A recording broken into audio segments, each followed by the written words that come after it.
Before we begin tonight's journey through history, tell me, how far are you from Afghanistan, the land that countless empires could never truly conquer? Perhaps you've seen it in news headlines. Perhaps you've heard the phrase, graveyard of empires, and wondered what it truly means. Tonight, we'll travel through thousands of years of history, from ancient civilizations to modern conflicts, and discover why this mountainous land at the heart of Asia has defied every power that sought to control it.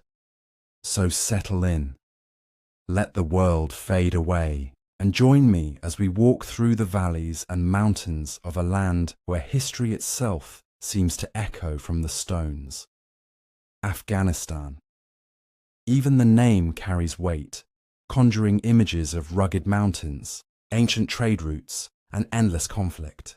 But before we speak of empires and wars, we must understand the land itself, for geography is destiny, and nowhere is this truer than in Afghanistan. Picture, if you will, a country roughly the size of Texas, landlocked at the crossroads of Central Asia, South Asia, and the Middle East. To the north lie the plains of Central Asia, once traversed by Silk Road caravans. To the east rises the mighty Hindu Kush mountain range, its peaks touching the heavens at over 20,000 feet. To the south and west stretch deserts and plateaus, harsh and unforgiving. This is a land of extremes, where summer heat can scorch the plains, while mountain passes remain choked with snow. The Hindu Kush, whose name some say means killer of Hindus, in reference to the slave caravans that perished crossing its heights, dominates the landscape. These mountains are not merely obstacles, but defining features that have shaped Afghan history for millennia. They create natural fortresses, isolate communities from one another, and make centralized control nearly impossible. An army might conquer the cities, but the mountains remain unconquered, sheltering those who resist. Between these mountains lie fertile valleys, where civilizations have flourished since time immemorial. The Kabul River Valley, the Helmand Valley, the plains around Herat and Kandahar. These green ribbons threading through harsh terrain have been home to farmers, traders and warriors for thousands of years. Here wheat grows golden in summer. Here pomegranates ripen in autumn orchards. Here gardens bloom with roses whose fragrance has inspired poets across the centuries. But Afghanistan's geography has always been both blessing and curse. Its position made it a crossroads, a bridge between East and West, between the civilizations of Iran and India, between the nomadic steppes and the settled lands. Every trade route, every invasion route, every flow of ideas and goods passed through this land.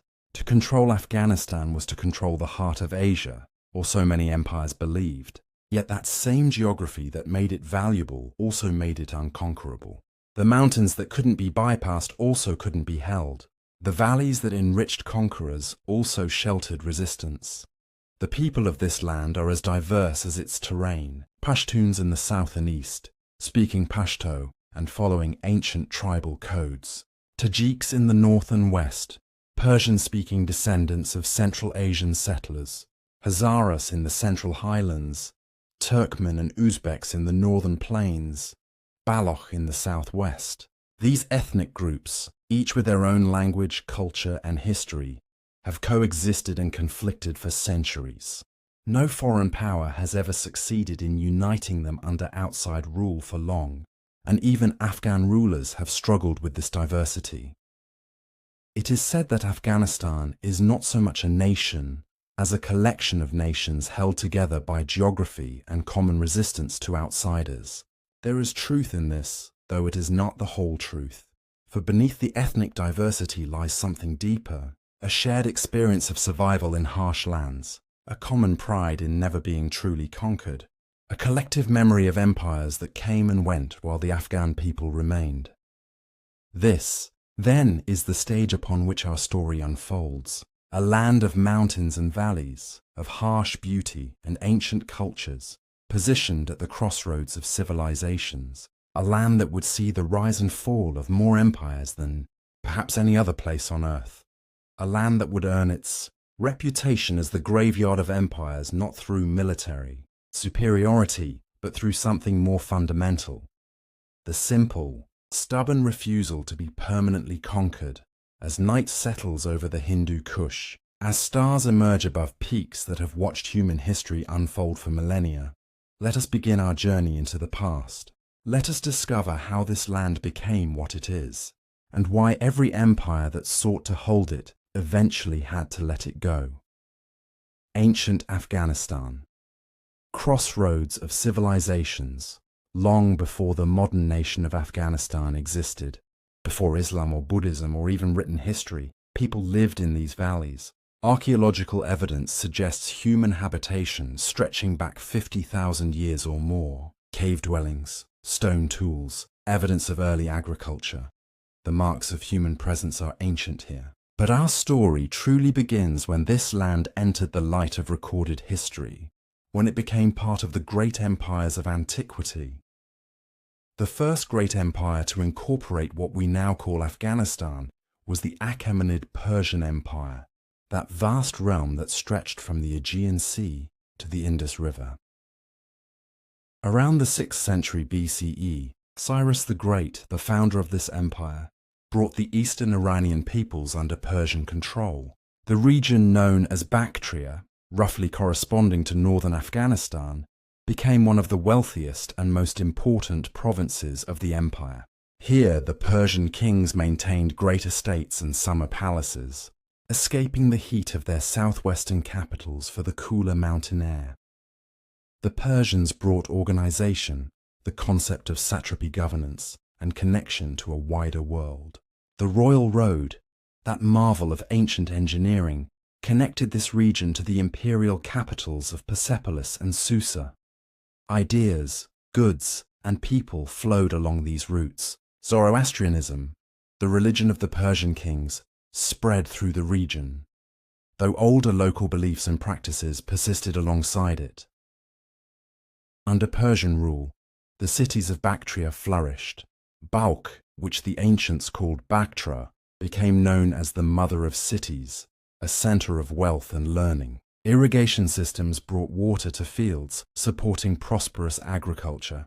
Trade caravans brought silk from China, spices from India, metalwork from the West. It was an age of relative peace and prosperity, though one should not romanticize it. Imperial rule meant taxes, conscription for the king's wars, and submission to foreign power. Yet compared to what would come later, the Achaemenid period represents a kind of golden age for the region. Then came Alexander. In 330 BCE, the young Macedonian king, having conquered the Western Persian Empire, turned east in pursuit of the last Achaemenid king, Darius III. Alexander's army crossed the Hindu Kush, those terrible mountains, losing men to cold and altitude. They descended into Bactria, where the local satrap resisted. What followed was years of guerrilla warfare, ambushes in mountain passes, resistance that frustrated the conqueror who had swept across the known world. Alexander eventually suppressed the resistance, married a Bactrian princess named Roxana to cement an alliance, and continued east to India. But the resistance he faced in these mountains foreshadowed a pattern that would repeat through history. Alexander died young, and his empire fragmented. Yet his legacy in this region endured in unexpected ways. Greek settlers, soldiers, and colonists remained in Bactria. They intermarried with local populations, founded cities, and created a unique synthesis of Greek and Central Asian culture. This was the beginning of the Greco-Bactrian kingdom, one of history's most fascinating forgotten civilizations. For nearly 2 centuries, from roughly 250 to 125 BCE, Greek kings ruled in Bactria and beyond. They spoke Greek, minted coins with Greek inscriptions and images of Greek gods, built cities with Greek theatres and gymnasiums. Yet they also adapted to local customs, respected local religions, and created art that blended Hellenistic and Asian styles. In museums today, you can see coins from this period showing kings with distinctly Central Asian features but wearing Greek diadems, or Buddhist symbols rendered in Greek artistic style. This was a cosmopolitan world where cultures mixed and merged. The Greco-Bactrian kingdom even expanded into what is now northern India, creating the Indo-Greek kingdoms. Greek kings with names like Menander became patrons of Buddhism, engaged in philosophical dialogues with Buddhist monks, and were remembered in Buddhist texts as righteous rulers. It was a remarkable period of cultural synthesis, though one largely forgotten in later times. But empires in this region never lasted long. From the north came new waves of nomadic invaders. The Yuezhi, displaced from their homeland in what is now western China, moved south into Bactria. They conquered the Greek kingdoms, absorbed their culture, and established their own empire. This became the Kushan Empire, which, at its height in the 2nd century CE, controlled territory from the Ganges Valley to the borders of Iran, from the Aral Sea to the Arabian Sea. The Kushans were remarkable rulers who presided over another golden age. Their most famous king, Kanishka, became a great patron of Buddhism. Under Kushan rule, Buddhism flourished in this region as never before. Monasteries were built, texts were compiled, and a distinctive Buddhist art style developed that blended Greek, Persian, and Indian influences. The famous Buddha statues of Bamiyan, those giant figures carved into cliff faces that would stand for 15 centuries until destroyed by the Taliban in 2001, were created during or shortly after the Kushan period. The Kushans also controlled the Silk Road trade routes passing through their territory, growing wealthy from commerce between Rome, India, and China. Their cities were cosmopolitan centers where merchants from distant lands met and mingled. Inscriptions from this period are found in Greek, Sanskrit, and local languages, testimony to the region's diversity. It was an age when ideas flowed as freely as goods. When religious teachers traveled from India to China along routes guarded by Kushan soldiers, when the synthesis of cultures created something unique and precious. Yet the Kushan Empire, too, eventually weakened. Internal divisions, pressure from revived Persia to the west, and new invasions from the north gradually fragmented their realm. By the 4th and 5th centuries CE, the region had broken into smaller kingdoms. The Hephthalites, sometimes called the White Huns, swept through in the 5th century, bringing destruction, but also eventually settling and becoming part of the region's complex ethnic tapestry. Through all these centuries, through all these empires and invasions, certain patterns emerged. The region's wealth and strategic position made it a prize worth conquering. Its geography made it nearly impossible to hold permanently. Empires would conquer the cities and valleys, impose their rule, extract wealth and soldiers, then gradually lose control as new threats emerged or internal problems distracted them. The mountains remained a refuge for those who resisted. Local powers would reassert themselves in the interstices of imperial control, and through it all, the land itself endured. Farmers continued planting wheat and tending orchards. Shepherds continued driving their flocks to high pastures in summer. Craftsmen continued their ancient trades. The peasant at his plough, the merchant on the road, the woman weaving carpets in her home. Their lives went on beneath the rise and fall of empires, adapting to new rulers, paying new taxes, but maintaining traditions that stretched back to time immemorial.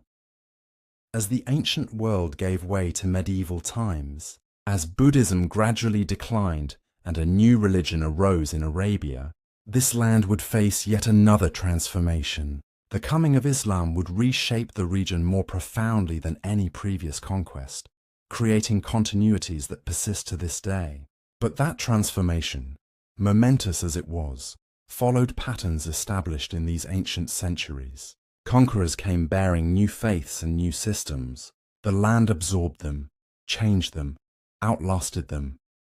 The stars wheel overhead, the same stars that shone on Persian satraps and Greek kings, on Kushan emperors and Buddhist monks. The mountains stand silent, remembering what we can only imagine.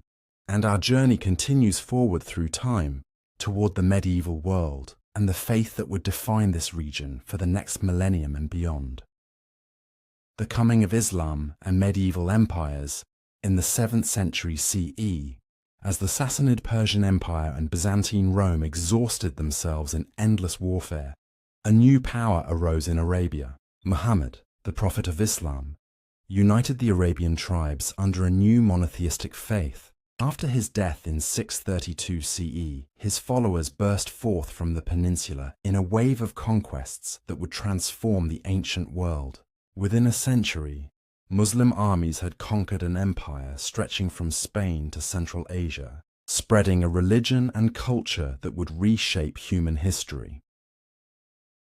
The Arab conquest of what is now Afghanistan began in the mid-7th century and continued for decades. It was not a single campaign, but a series of expeditions and battles spread over generations. The conquest was neither quick nor easy. The region's geography favored defenders, and its people were experienced warriors. Cities fell and were retaken, armies advanced and retreated, treaties were made and broken. Some areas submitted peacefully to Arab governors, paying tribute and accepting nominal Muslim rule. Others resisted fiercely, requiring repeated campaigns to subdue. The Islamization of the region was gradual. The Arab conquerors were primarily interested in tribute and political control, not forced conversion. Many locals initially kept their old religions, Buddhism, Zoroastrianism, Hinduism, and local practices. But over time, through the influence of traders, Sufi mystics, and the simple advantages of belonging to the ruling faith, most of the population converted to Islam. By the 10th century, the region was predominantly Muslim, though pockets of other faiths persisted in remote areas. The early Islamic period saw the region governed as distant provinces of the Umayyad and then Abbasid caliphates. Local governors, often of Arab or Iranian origin, ruled on behalf of the caliph in Damascus or Baghdad. But as the caliphate weakened in the 9th and 10th centuries, local dynasties began asserting independence. The pattern of fragmentation and reconquest that had characterized earlier periods repeated itself under new names and new religions. One of the first great Muslim dynasties to arise in this region was the Tahirids, followed by the Saffarids and Samanids. These were Iranian dynasties that ruled in the name of Islam, but maintained Persian cultural traditions. Under their patronage, Persian literature and art flourished. The Persian language, written in Arabic script but maintaining its distinct character, became the language of culture and administration. This was the beginning of the rich Persian Islamic literary tradition that would produce poets like Rumi and Hafez in later centuries. But the dynasty that would most define this period was the Ghaznavid Empire, founded by Mahmud of Ghazni in the late 10th century. Mahmud began as a slave soldier, a Turkic Mamluk in the service of the Samanid dynasty. Through military skill and political cunning, he carved out his own realm, with Ghazni, in what is now eastern Afghanistan, as his capital. For 3 decades, from 998 to 1030 CE, Mahmud ruled an empire stretching from Iraq to northern India. Mahmud was a complex figure, remembered differently by different peoples. To later Muslim historians, he was a great champion of Islam who conducted 17 expeditions into India, destroying Hindu and Buddhist temples and bringing enormous wealth back to Ghazni. To Hindus, he was a destroyer who plundered sacred sites. To the people of his own realm, he was a patron of learning and arts who made Ghazni one of the great cultural centers of the medieval Islamic world. Under Mahmud and his successors, Ghazni became magnificent. The court attracted scholars, poets, and artists from across the Islamic world. The great Persian poet Ferdowsi dedicated his epic Shahnameh to Mahmud. Mathematicians and astronomers made observations and calculations. Architects built palaces and mosques. The wealth plundered from India funded this cultural flowering, a troubling reminder that beauty and learning were often built on conquest and exploitation. The Ghaznavid Empire began to decline after Mahmud's death. A new Turkish dynasty, the Seljuks, conquered their western territories. In the mid-12th century, the Ghurids, a local dynasty from central Afghanistan, overthrew the Ghaznavids and established their own empire. The Ghurid period, though shorter, continued the pattern of military expansion into India combined with cultural patronage. The great minaret of Jam, still standing in remote mountains of central Afghanistan, is a monument to Ghurid architectural achievement. During these medieval centuries, the region now called Afghanistan was not a unified entity, but rather a collection of territories ruled by various dynasties. Cities like Herat, Balkh, Ghazni and Kandahar each had their periods of prominence. Trade flourished, especially along the routes connecting India with the Islamic world. The bazaars were filled with goods from distant lands: Chinese silk, Indian spices, Arabian incense, Russian furs. Caravans, sarais dotted the roads, providing shelter for traveling merchants. Despite constant warfare between rival rulers, commerce found ways to continue. This was also the great age of Persian Islamic culture in this region. The synthesis of Islamic religion, Persian language and literary traditions, and Turkic military power created a distinctive civilization. Persian became the language of culture and administration throughout much of the Islamic world, from Anatolia to Bengal. Afghan cities were centers of this Persian Islamic culture, producing scholars, poets, and mystics who contributed to the broader Islamic civilization. Sufism, the mystical tradition within Islam, spread widely during this period. Sufi saints and their teachings appealed to common people in ways that formal religious scholarship did not. Shrines to Sufi saints became pilgrimage sites, blending Islamic practice with older local traditions of saint veneration. These shrines, scattered throughout the land, became focal points of religious and communal life, a role many still play today. But this medieval Afghan-Persian world, for all its cultural achievements, was also violent and unstable. Succession crises were common as sons and brothers fought over thrones. Wars between rival dynasties devastated cities and countryside. Bandits preyed on trade routes.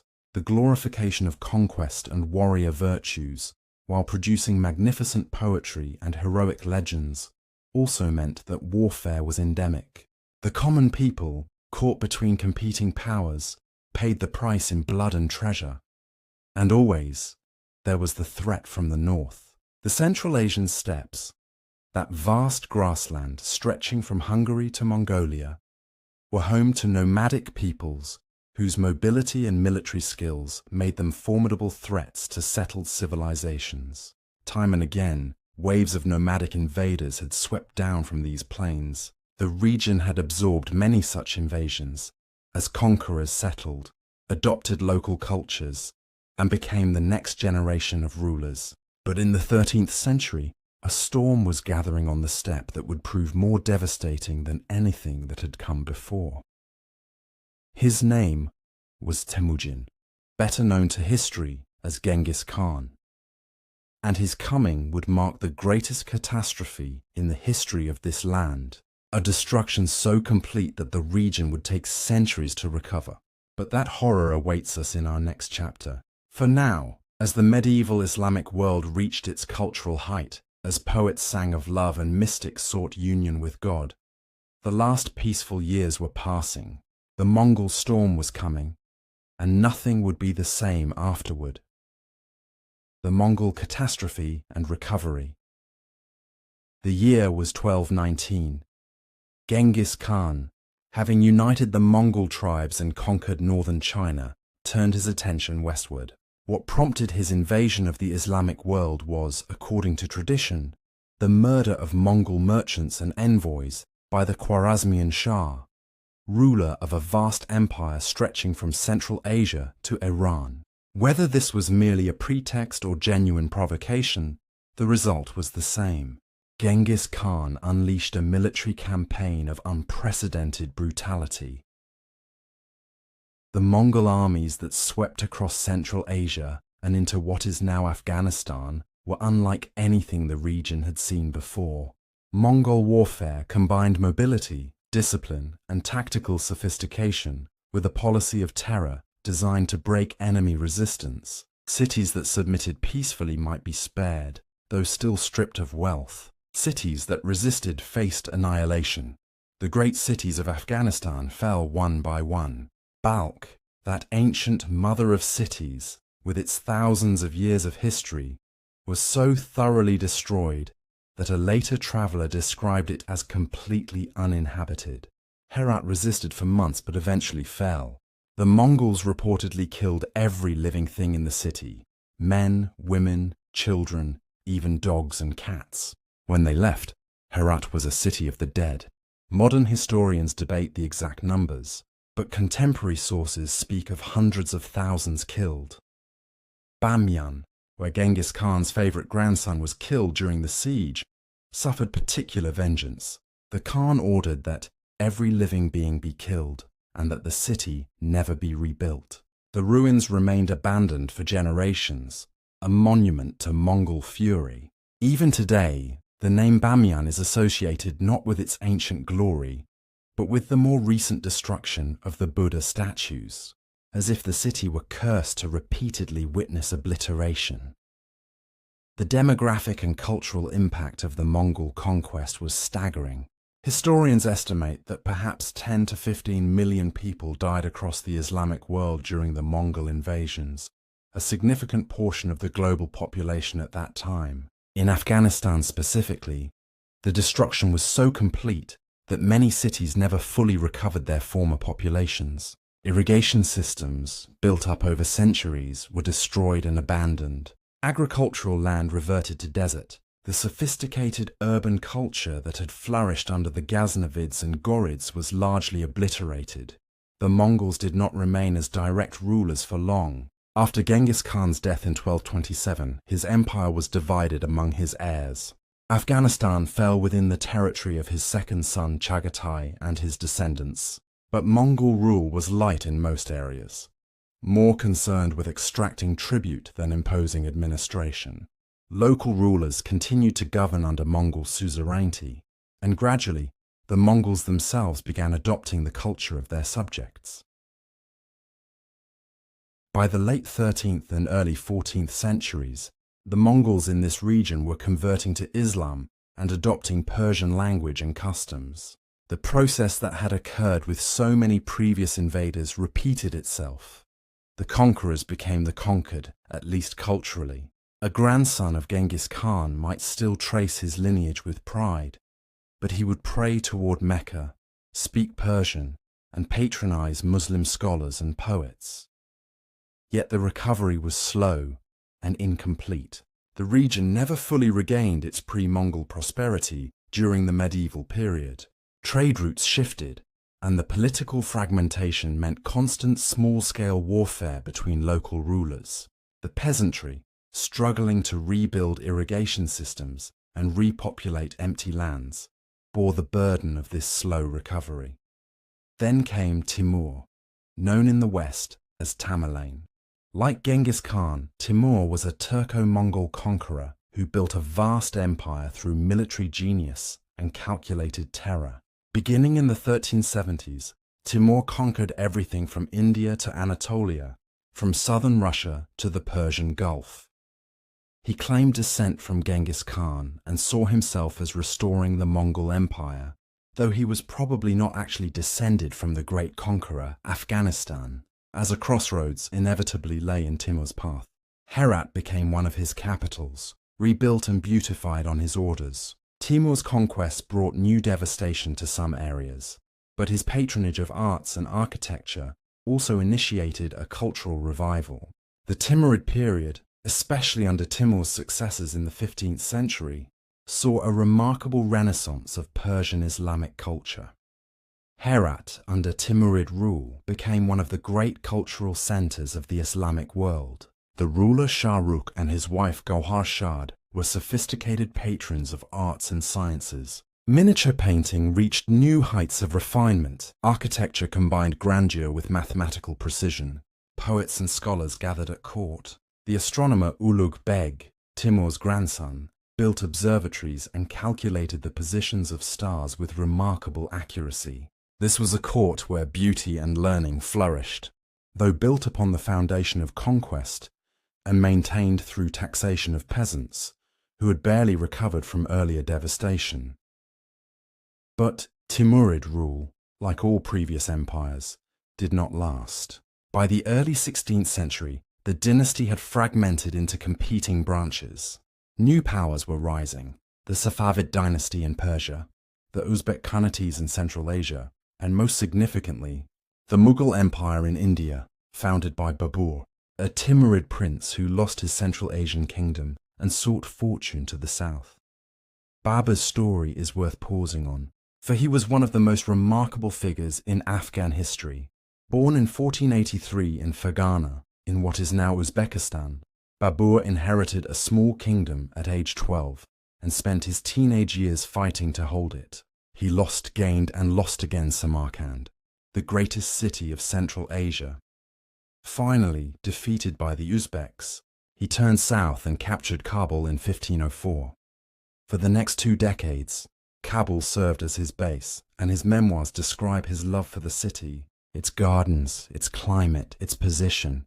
From Kabul, Babur launched raids into India and eventually, in 1526, conquered Delhi and founded the Mughal Empire that would rule most of India for the next 3 centuries.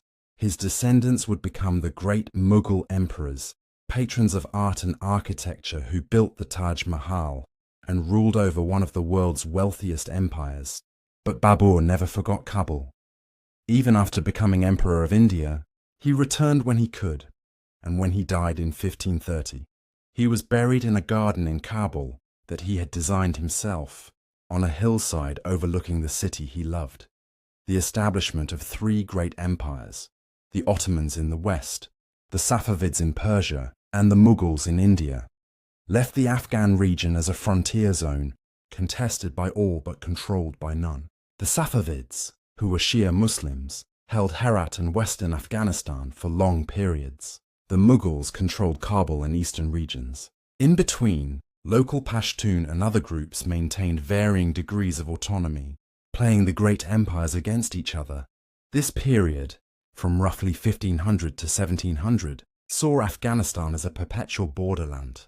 Great powers fought wars across its territory, but none committed the resources needed for permanent conquest. Local khans and tribal leaders managed their own affairs, acknowledged whichever distant emperor seemed strongest at the moment, and quickly reasserted independence when that emperor was distracted elsewhere. It was a precarious existence, but it preserved a kind of freedom. The people of this land, having survived Mongol devastation and Timurid conquest, having seen great empires rise and fall, developed a fierce independence and a deep suspicion of outsiders claiming to rule them. The tribal structures of Pashtun society, with their emphasis on honor, hospitality, and revenge, were reinforced by centuries of conflict. The mountainous terrain continued to provide refuge for those who chose resistance over submission. As the 18th century approached, the great empires that surrounded Afghanistan were all in decline.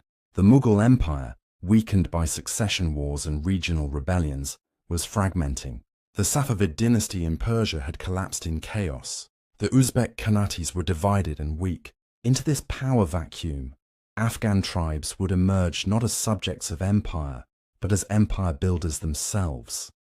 The stage was set for the rise of a distinctly Afghan state, ruled by Afghan dynasties, with Afghan identity beginning to coalesce out of the ethnic and tribal diversity of the region. This would be a new chapter in the long history of the land, one where Afghans themselves, particularly the Pashtun tribes, would unite to create their own empire.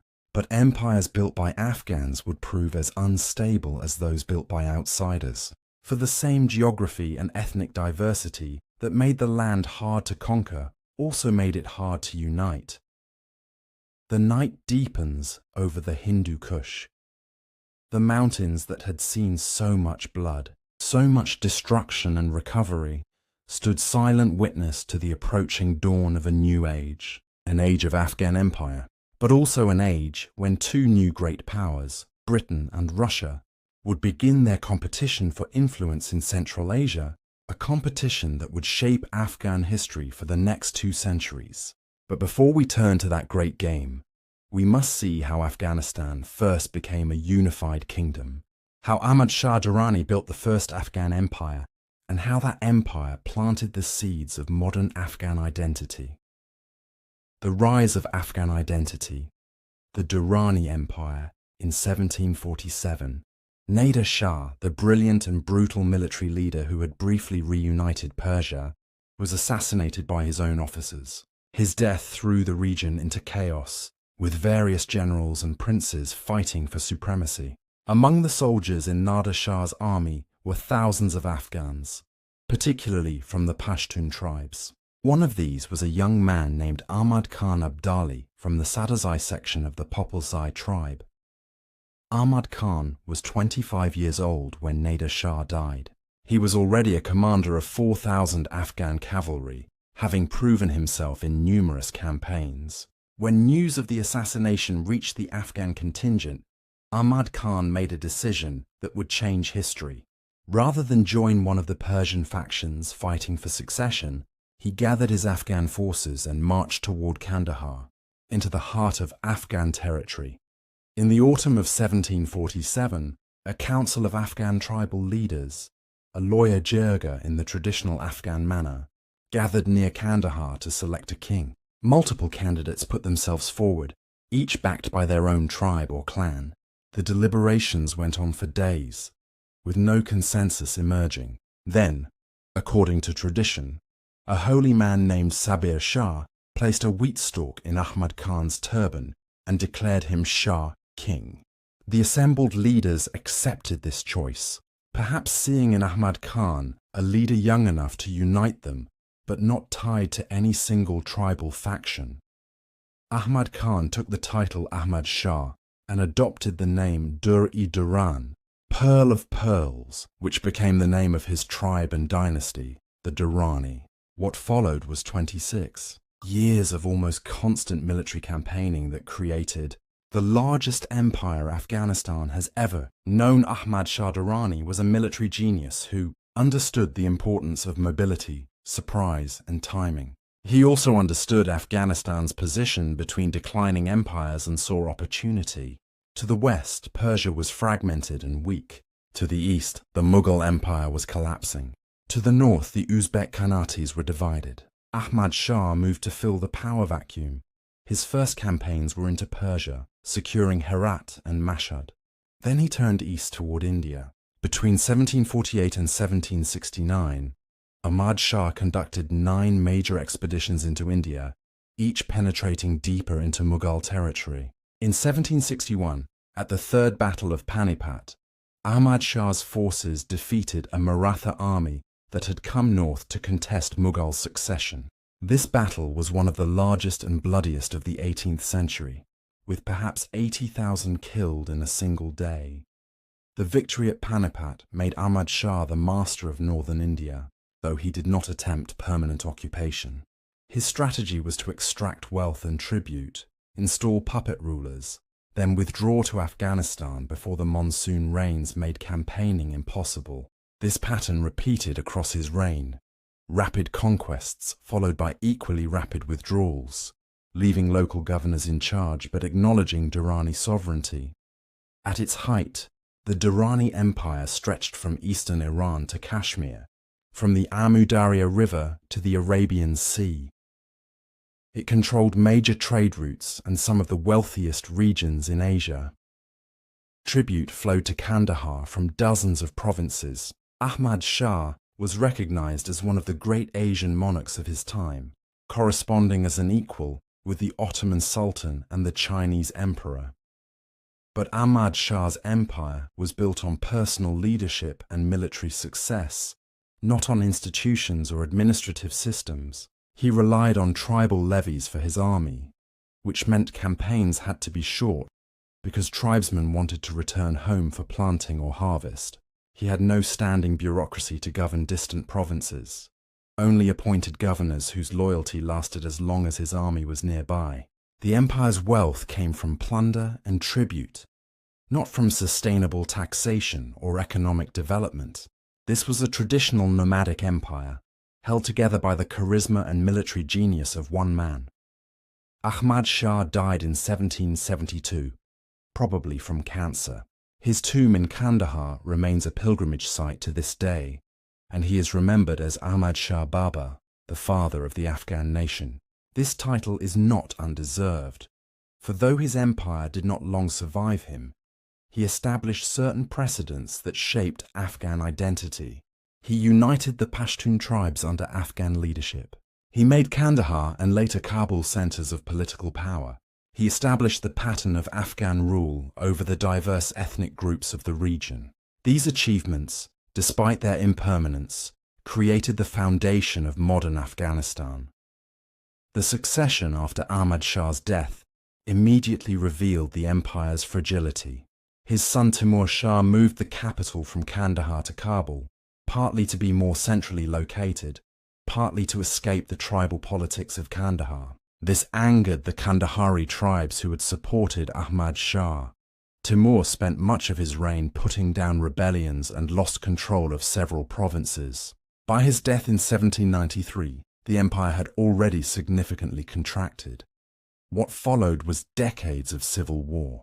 Timur Shah had 23 sons, and they spent the next generation fighting each other for the throne. Brothers blinded brothers in the traditional method of removing rivals. Coalitions formed and reformed. Provincial governors declared independence. The empire fragmented into competing principalities, each ruled by a Durrani prince or a local strongman. During this period of chaos, roughly from 1793 to 1826, Afghanistan effectively ceased to exist as a unified state. Kabul had one ruler, Kandahar another, Herat yet another. Each fought the others while also dealing with internal rebellions. The Sikh Empire, rising in Punjab under the brilliant leadership of Maharaja Ranjit Singh, conquered Peshawar and Kashmir from the weakened Durrani realm. Persian forces periodically besieged Herat. Uzbek raids from the north carried off thousands as slaves. Yet even in this chaos, Afghan identity persisted and even strengthened. The memory of Ahmad Shah's empire remained powerful. The various princes all claimed legitimacy through Durrani descent. And most importantly, the shared experience of foreign threats, Sikh, Persian, Uzbek, reinforced a sense of Afghan distinctiveness. The Pashtun tribes, despite their internal rivalries, recognized each other as kin against outsiders. The Persian-speaking Tajiks, the Hazaras, the Uzbeks within Afghanistan, all began to see themselves as connected to this Afghan entity, if only because the alternative was domination by external powers. In 1826, Dost Muhammad Khan, from the Barakzai branch of the Durrani tribe, emerged victorious from the civil wars and established himself as emir in Kabul. He would rule, with one interruption until 1863, providing the stability Afghanistan desperately needed. But Dost Muhammad's rise coincided with the arrival of a new threat, one very different from the Persian and Central Asian rivals Afghanistan had always known. Two great empires, Britain and Russia, were expanding towards Central Asia. Britain, having conquered most of India, now looked nervously toward its northwestern frontier, where Afghanistan served as a buffer against Russian expansion. Russia, pushing south and east from European Russia, had conquered the Caucasus and was moving into Central Asia, absorbing the old Uzbek Khanates.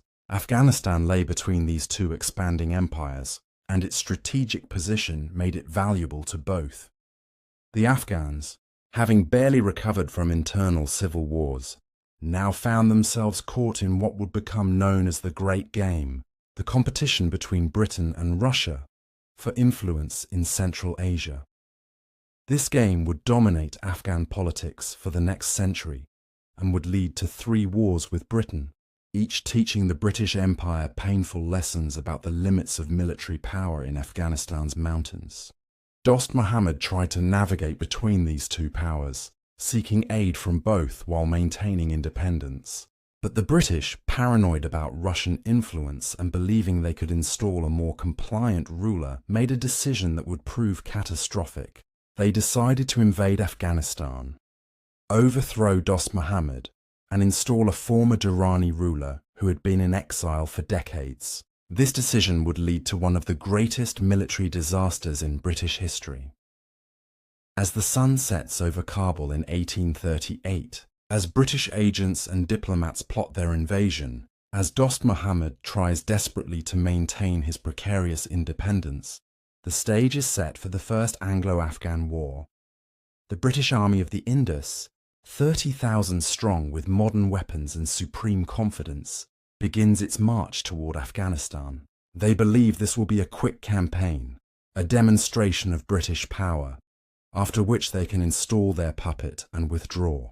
They have no idea they are about to learn the first lesson that Afghanistan teaches every empire: that conquest is easy, but occupation is impossible. The Great Game, Britain and Russia. The British invasion of Afghanistan in 1839 was launched with confidence bordering on arrogance. The British East India Company, effectively ruling most of India, viewed Afghanistan as a necessary buffer against Russian expansion.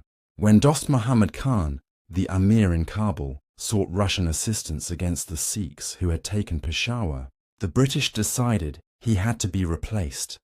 Their choice for replacement was Shah Shuja, a former Durrani king who had been overthrown in 1809 and had lived in British protected exile ever since. Shah Shuja had no significant following in Afghanistan, but the British believed that didn't matter. Their army would install him, a small garrison would maintain him, and Afghanistan would be secured. It was a plan that revealed fundamental misunderstanding of Afghan politics and society. The Army of the Indus crossed into Afghanistan in early 1839. It was an impressive force by the standards of the time. British and Indian regiments with modern muskets and artillery, supported by thousands of camp followers. The army moved slowly, burdened by enormous baggage trains. British officers brought furniture, wine, and even pack animals loaded with cricket equipment. This was to be a civilized conquest after all. The major Afghan fortresses fell with surprising ease. Kandahar was occupied without resistance. Ghazni, which should have been a formidable obstacle, was taken through clever engineering when British sappers blew open its main gate. By August 1839, the army entered Kabul and Shah Shuja was placed on the throne. The campaign seemed a complete success. Some British units were even sent back to India, their presence apparently no longer needed. But this surface success concealed growing problems.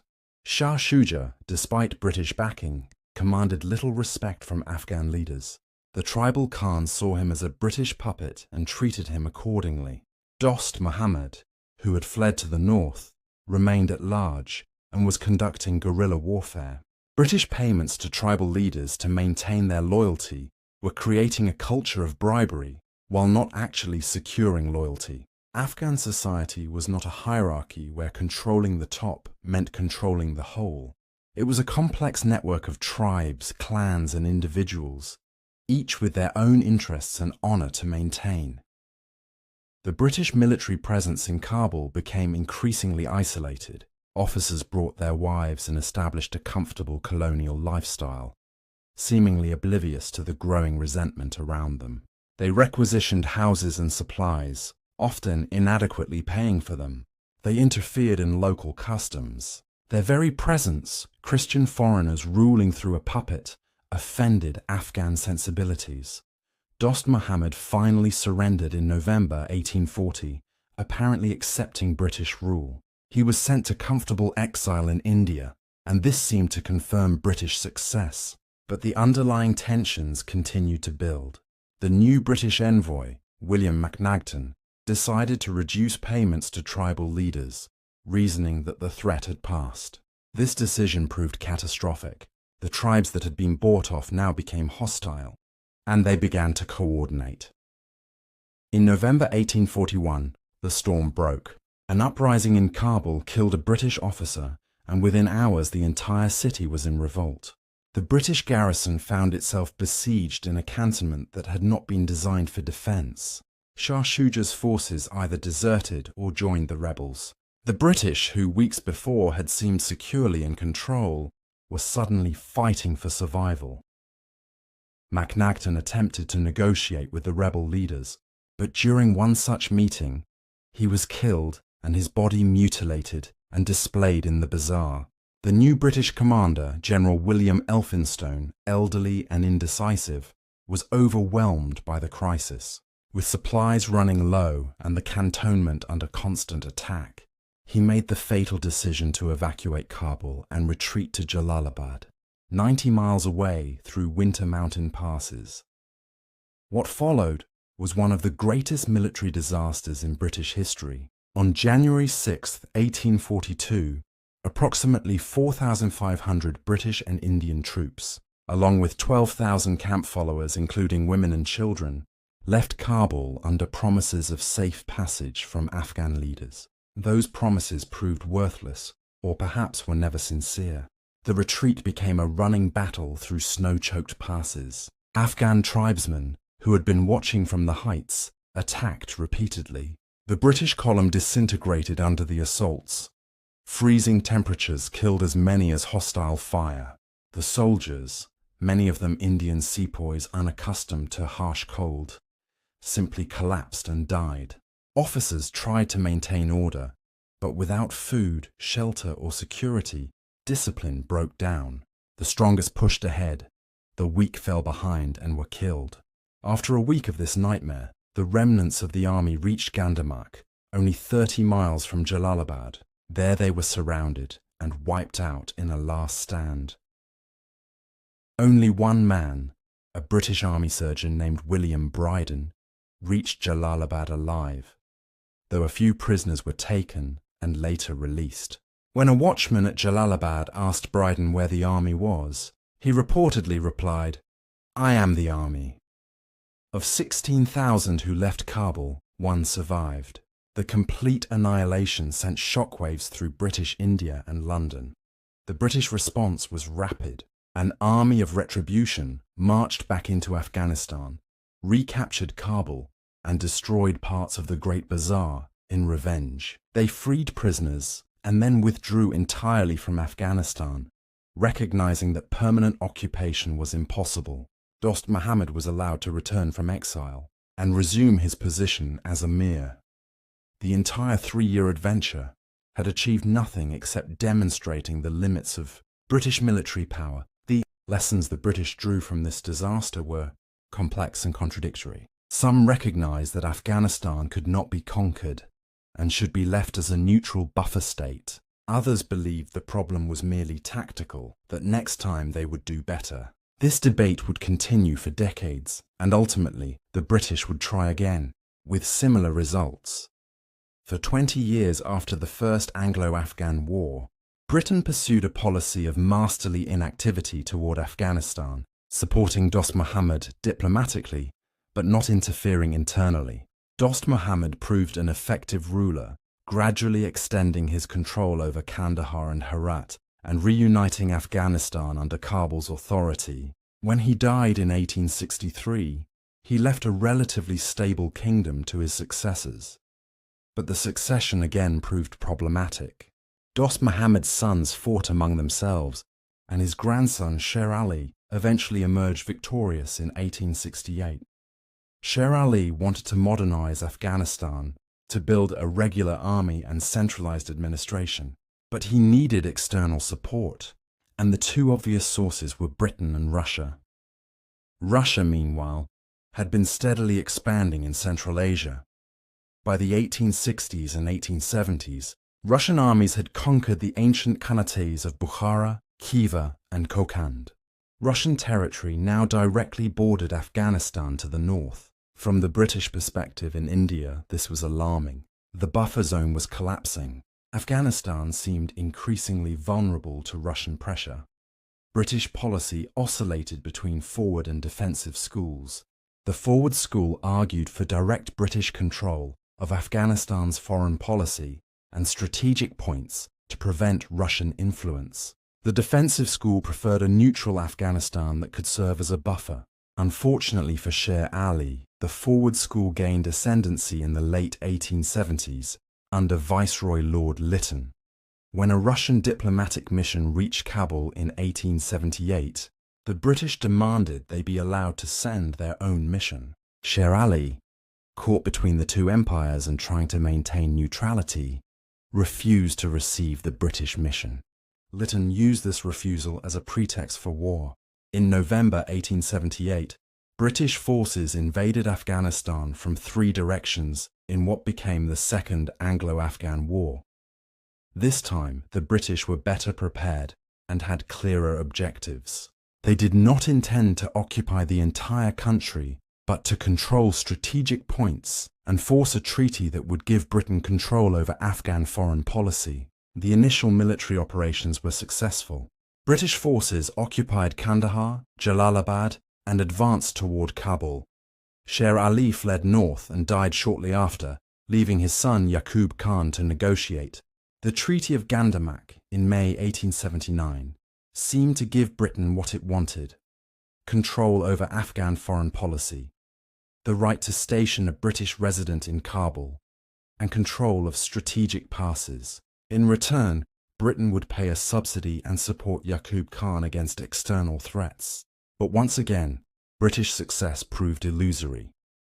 In September 1879, just months after the treaty was signed, an Afghan mob attacked the British residency in Kabul and killed the British envoy, Louis Cavagnari, and his entire staff. The attack was partly spontaneous, arising from resentment over unpaid Afghan soldiers, but it reflected broader hostility to British presence. Once again, Britain found itself fighting a war it thought it had already won.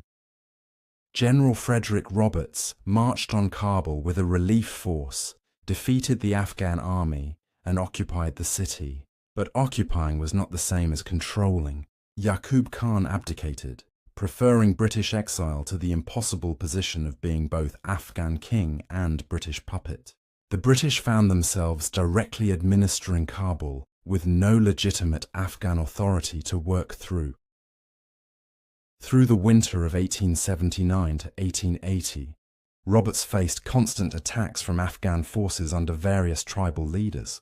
A particularly dangerous threat came from Ayub Khan, who defeated a British force at Maiwand in July 1880, one of the few times Afghans defeated British forces in a conventional battle during the war. The situation was deteriorating into another potential disaster. The British solution was to find a new emir who could rule independently but cooperate with British interests. They settled on Abdur Rahman Khan, a grandson of Dost Muhammad who had been living in exile in Russian territory. Abdur Rahman agreed to accept British control over foreign policy in exchange for recognition, a subsidy and weapons. In July 1880, he was proclaimed emir, and British forces withdrew from most of Afghanistan, leaving only a small garrison in Kandahar that would also be withdrawn by 1881. The Second Anglo-Afghan War thus ended in what both sides could claim as victory. Britain had established the principle of controlling Afghan foreign policy, turning Afghanistan into a buffer state that could not ally with Russia. But Britain had also learned again that directly occupying Afghanistan was impossible. The Afghans, represented by Abdur Rahman, had regained independence in internal affairs, though at the cost of accepting British control over relations with other powers. Abdur Rahman Khan proved to be one of Afghanistan's most significant rulers. Ruthless and effective, he spent his 21-year reign centralizing power, suppressing tribal rebellions, and building a modern army. He worked closely with the British, who provided him with substantial subsidies and weapons, but he maintained internal sovereignty. He even pushed back when the British tried to dictate his policies, demonstrating that the relationship, while unequal, was not simple colonial subordination. The boundaries of modern Afghanistan were largely drawn during Abdur Rahman's reign, mostly by British and Russian negotiators who agreed on where their spheres of influence met. The Durand Line, established in 1893, delineated the boundary between Afghanistan and British India, cutting through Pashtun tribal areas and creating a division that remains controversial today. Afghanistan also lost control of the Wakhan corridor's true purpose became clear: to create a buffer between Russian and British territories, preventing the two empires from sharing a border.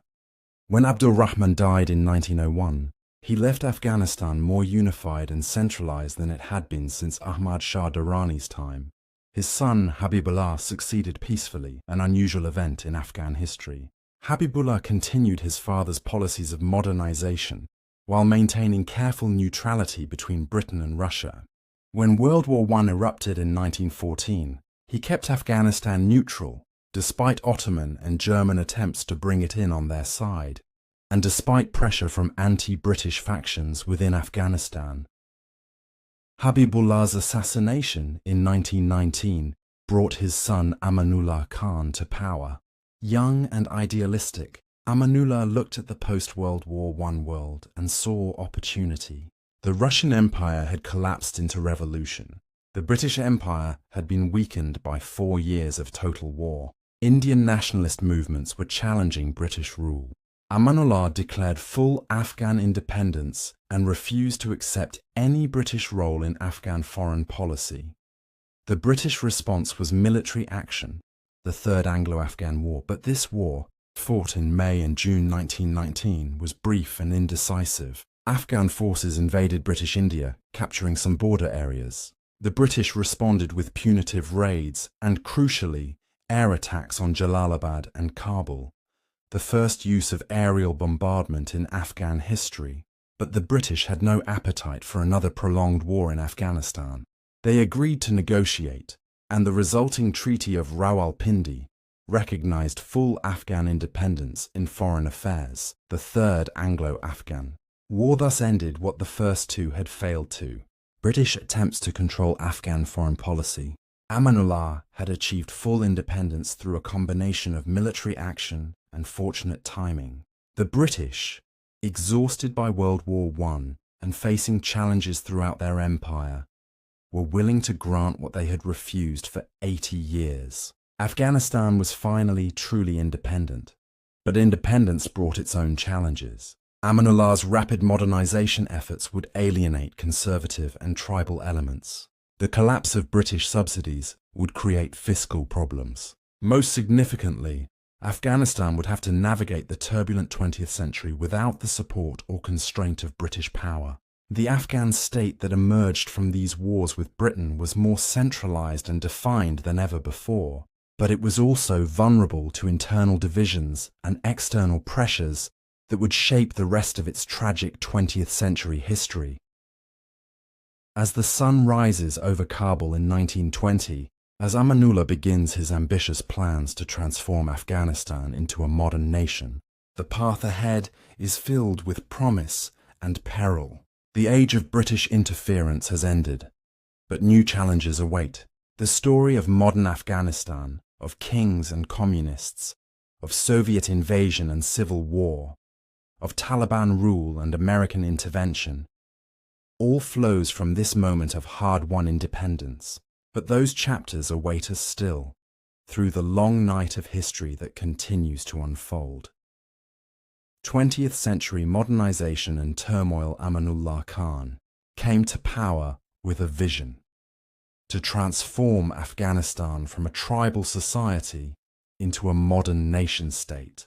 He was 27 years old, educated, and influenced by the modernization programs he had seen in Turkey and Iran. He believed Afghanistan could make a similar leap into modernity, that it could shed the traditional structures that he saw as holding it back, that it could become, in his words, the Switzerland of Asia. The reforms Amanullah enacted were sweeping and, in many cases, shocking to Afghan society. He established secular schools, including schools for girls. He promulgated a new constitution that limited royal power and guaranteed certain rights. He ended slavery and forced labor. He reformed the military along European lines. He encouraged women to remove the veil and appear in public. He established a national bank and tried to develop industry. He sent students abroad to study and invited foreign experts to advise on modernization. To promote his reforms, Amanullah and his queen Soraya toured Europe in 1927 to 1928, the first Afghan rulers to do so. They were received by European monarchs and presidents, treated as equals, celebrated as progressive leaders bringing their country into the modern world. Amanullah returned enthusiastic about what he had seen and determined to implement even more radical reforms. But Amanullah made a fatal miscalculation. He assumed that royal authority was sufficient to implement change, that if the king decreed modernization, it would happen. He underestimated the depth of conservative religious sentiment, the power of tribal structures, and the resentment that rapid change provoked. His reforms, however well-intentioned, were imposed from above without building popular support or working through traditional power structures. The rebellion, when it came in 1928, was swift and devastating. A Tajik leader named Habibullah Kalakani, better known by his nickname Bacha-i-Sakau, son of the water carrier, rallied opposition to Amanullah's reforms. The rebellion framed itself as defense of Islam and traditional Afghan values against Western innovation. Tribal leaders who had lost power under centralization joined the revolt. Conservative religious scholars who opposed women's education and unveiling gave religious sanction to the rebellion. Amanullah's modern army, reorganized along European lines but without the training or equipment to match, proved unable to suppress the revolt. In January 1929, Amanullah abdicated and fled to India, then eventually to exile in Europe where he would die in 1960. Habibullah Kalakani briefly ruled in Kabul, reversing many of Amanullah's reforms and instituting a reign characterized by brutality and banditry rather than governance. But Habibullah Kalakani's rule lasted only 9 months. Nadir Khan, from another branch of the royal family and with support from Pashtun tribes who resented being ruled by a Tajik, defeated Habibullah and had him executed. Nadir Khan became Nadir Shah in October 1929, restoring Pashtun dominance and beginning a more cautious approach to modernization. Nadir Shah and his successor, his son Zahir Shah, who came to power after Nadir's assassination in 1933, pursued modernization much more gradually. They understood that change had to be implemented carefully, working with rather than against traditional structures. Schools were built, but religious education remained important. Women's rights were advanced, but not forced. The military was modernized, but tribal levies remained a component. Infrastructure was developed, but at a pace the economy could sustain. This cautious approach allowed for steady, if slow, progress. By the 1950s and 1960s, Afghanistan had developed a small educated class, a functioning bureaucracy, and a degree of stability unknown in previous decades. Kabul University, founded in 1932, was producing graduates who staffed government ministries. A middle class was emerging in cities. Roads were built connecting major cities, often with American or Soviet assistance. Afghanistan had even achieved a kind of international prominence, carefully navigating between Cold War superpowers and receiving aid from both. The 1960s, in particular, are remembered with nostalgia by many Afghans as a golden age. King Zahir Shah promulgated a new constitution in 1964 that established a constitutional monarchy with elected parliament. Women voted and even ran for office. Universities operated with considerable freedom. Kabul had cinemas, modern buildings, women in fashionable dress walking unveiled in city streets. Foreign tourists came to experience Afghanistan's historical sites and natural beauty, traveling the hippie trail from Europe to India through Afghanistan. Photographs from this era show a country that looks remarkably modern, at least in its cities. But this surface modernity concealed deep problems. The elected parliament produced gridlock as various factions prevented each other from governing effectively. The royal family, particularly the king's cousin and brother-in-law Muhammad Daud Khan, grew frustrated with the slow pace of change. Economic development lagged behind population growth. The educated urban class was small, while the vast rural majority remained poor and traditional. Regional and ethnic tensions simmered, and politically, new ideologies were finding fertile ground among the educated youth. Communist ideas, arriving via students who studied in the Soviet Union and through Soviet cultural influence, attracted intellectuals frustrated with traditional elites and slow economic development. Islamist ideas, particularly those of the Muslim Brotherhood in Egypt, attracted students and religious scholars who saw secularization as a threat to Islamic identity. These two ideologies, communism and political Islam, would soon be locked in struggle for Afghanistan's future. In 1973, while King Zahir Shah was in Italy for medical treatment, Mohammad Daoud Khan staged a coup and declared Afghanistan a republic with himself as president. The coup was bloodless, accomplished with support from communist military officers. Daoud promised rapid modernization and abolished the monarchy. Initially, he allied with the communists who had helped him take power. But Daoud's rule quickly soured. He was an autocrat who tolerated no opposition. He persecuted both communist and Islamist political movements. He tried to implement modernization from above, repeating Amanullah's mistakes. His foreign policy alienated both the Soviet Union, which had expected a grateful client state, and Pakistan, which he antagonized with demands for Pashtun areas across the Durand Line. By 1978, Daoud was isolated, with enemies on all sides. The Communist People's Democratic Party of Afghanistan, PDPA, had fractured into two factions: Khalq, masses, representing more radical and rural elements, and Parsham, Bana, representing more moderate and urban elements. In April 1978, after Daoud arrested Parcham leaders, the Khalq faction of the PDPA, backed by communist officers in the military, staged a coup. The fighting was brief but violent. Daoud and his family were killed, some accounts say massacred. The communists declared the Democratic Republic of Afghanistan and began implementing a Marxist-Leninist program. The Saur Revolution, as the communists called it, would prove to be the beginning of Afghanistan's descent into decades of war. The communist government, led first by Nur Muhammad Taraki and then, after a violent internal coup, by Hafizullah Amin, attempted to rapidly transform Afghan society along socialist lines. They redistributed land, reformed marriage laws, promoted women's rights, established literacy programs, and attacked traditional Islamic practices they viewed as superstitious or oppressive.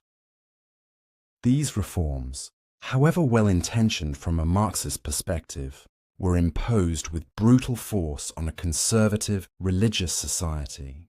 Religious leaders were imprisoned or killed. Traditional landholders lost their property. Tribal structures were attacked.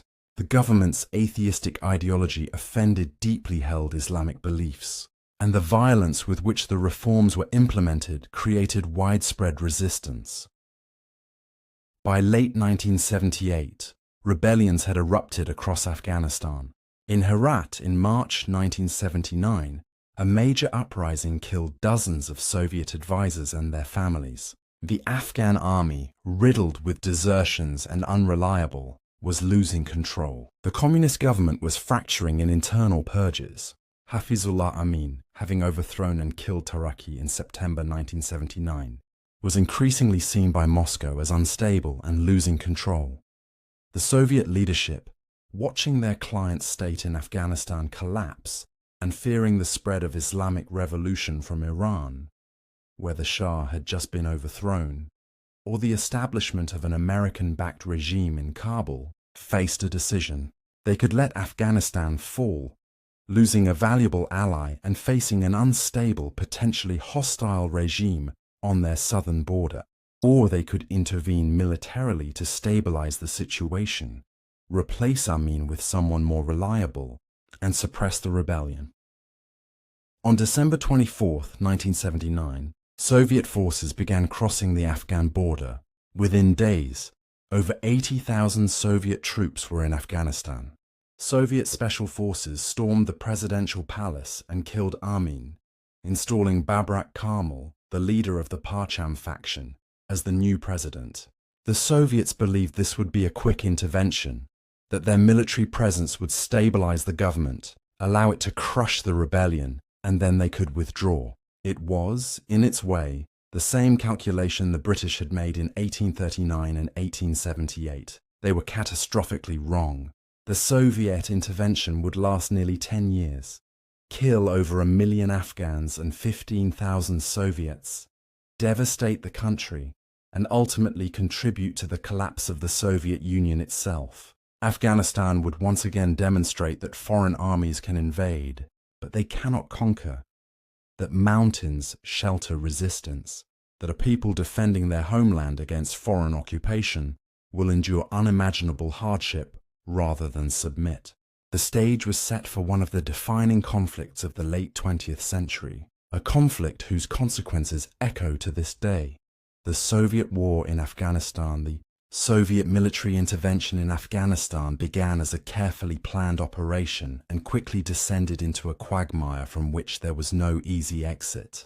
The initial deployment in late December 1979 was impressive in its scope and execution. Soviet forces secured major cities, airports, and communication lines within days. They installed Babrak Karmal as the new president and announced they had come at the invitation of the Afghan government to help defend against foreign aggression. But the fiction that this was merely fraternal assistance to a legitimate government fooled no one, least of all the Afghan people.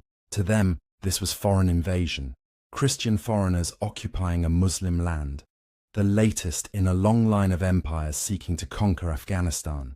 The resistance that had begun against the communist government now intensified dramatically, unified by opposition to Soviet occupation.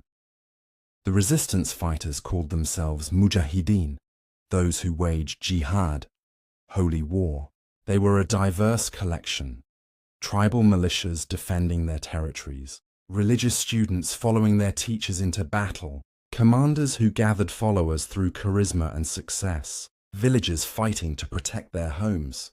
They had no unified command, no central strategy, often no coordination beyond local areas.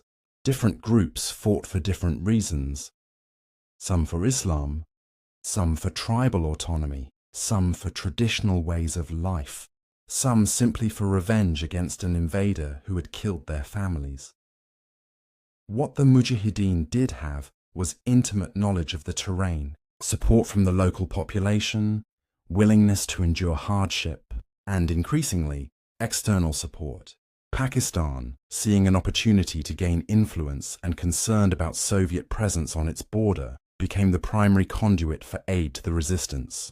The United States, viewing the Soviet intervention through Cold War lenses and eager to give the USSR its own Vietnam, began supplying weapons and money through Pakistani intelligence. Saudi Arabia provided funding motivated by religious solidarity and anti-communist ideology. China, hostile to Soviet influence, contributed weapons. The war quickly settled into a pattern. The Soviets and Afghan government forces controlled the cities and major roads during daylight. The Mujahideen controlled the countryside, particularly at night and in mountainous areas. Soviet tactics initially focused on large-scale conventional operations, sending armored columns to clear areas of resistance. But these operations rarely achieved lasting success. The Mujahideen would melt away before superior force, hide in mountains or across the Pakistan border, then return after Soviet forces withdrew. The brutality of the war escalated steadily. Soviet forces, frustrated by an enemy they could not pin down, increasingly targeted civilian populations suspected of supporting the Mujahideen. Villages were bombed, crops destroyed, irrigation systems demolished. The goal was to depopulate areas supporting resistance, to turn the countryside into a free fire zone. Millions of Afghans fled, most to refugee camps in Pakistan and Iran, creating one of the largest refugee crises of the 20th century. The Mujahideen responded with their own brutality. Soviet soldiers captured by resistance fighters could expect torture and death. Afghan government officials, teachers, anyone associated with the Kabul regime were assassinated. The traditional Afghan codes of honor and warfare broke down under the pressures of modern conflict. Landmines, used extensively by both sides, littered the countryside and would continue killing and maiming for decades after the war ended. By the mid-1980s, the war had reached a stalemate. The Soviets controlled the cities, but could not pacify the countryside. The Mujahideen could raid and harass, but could not defeat Soviet forces in conventional battle. Soviet casualties mounted, not the massive losses that would break the army, but a steady hemorrhage that sapped morale and created political problems at home. Afghan casualties were far worse, with estimates suggesting over 1 million killed and several million displaced.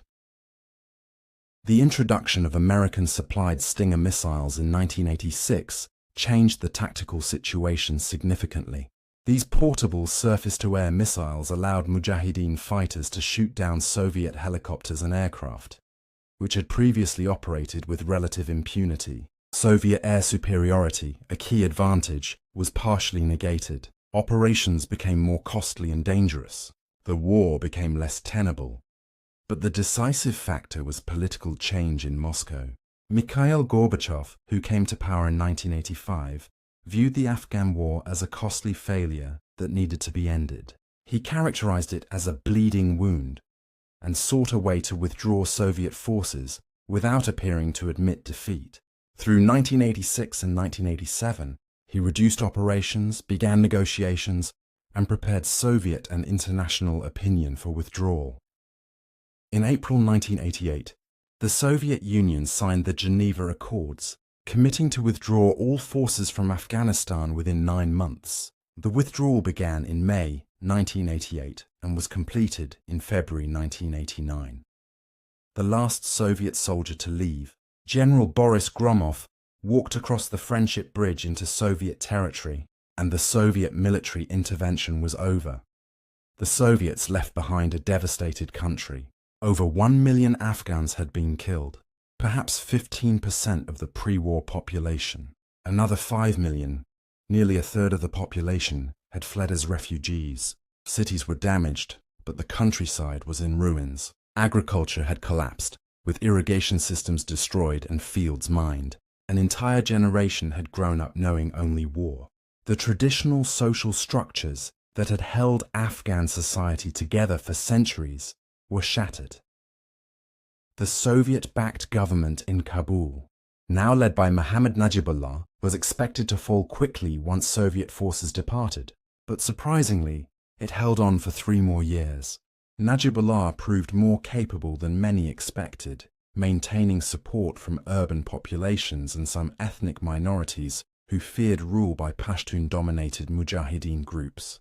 Soviet aid continued, providing fuel, food, and weapons.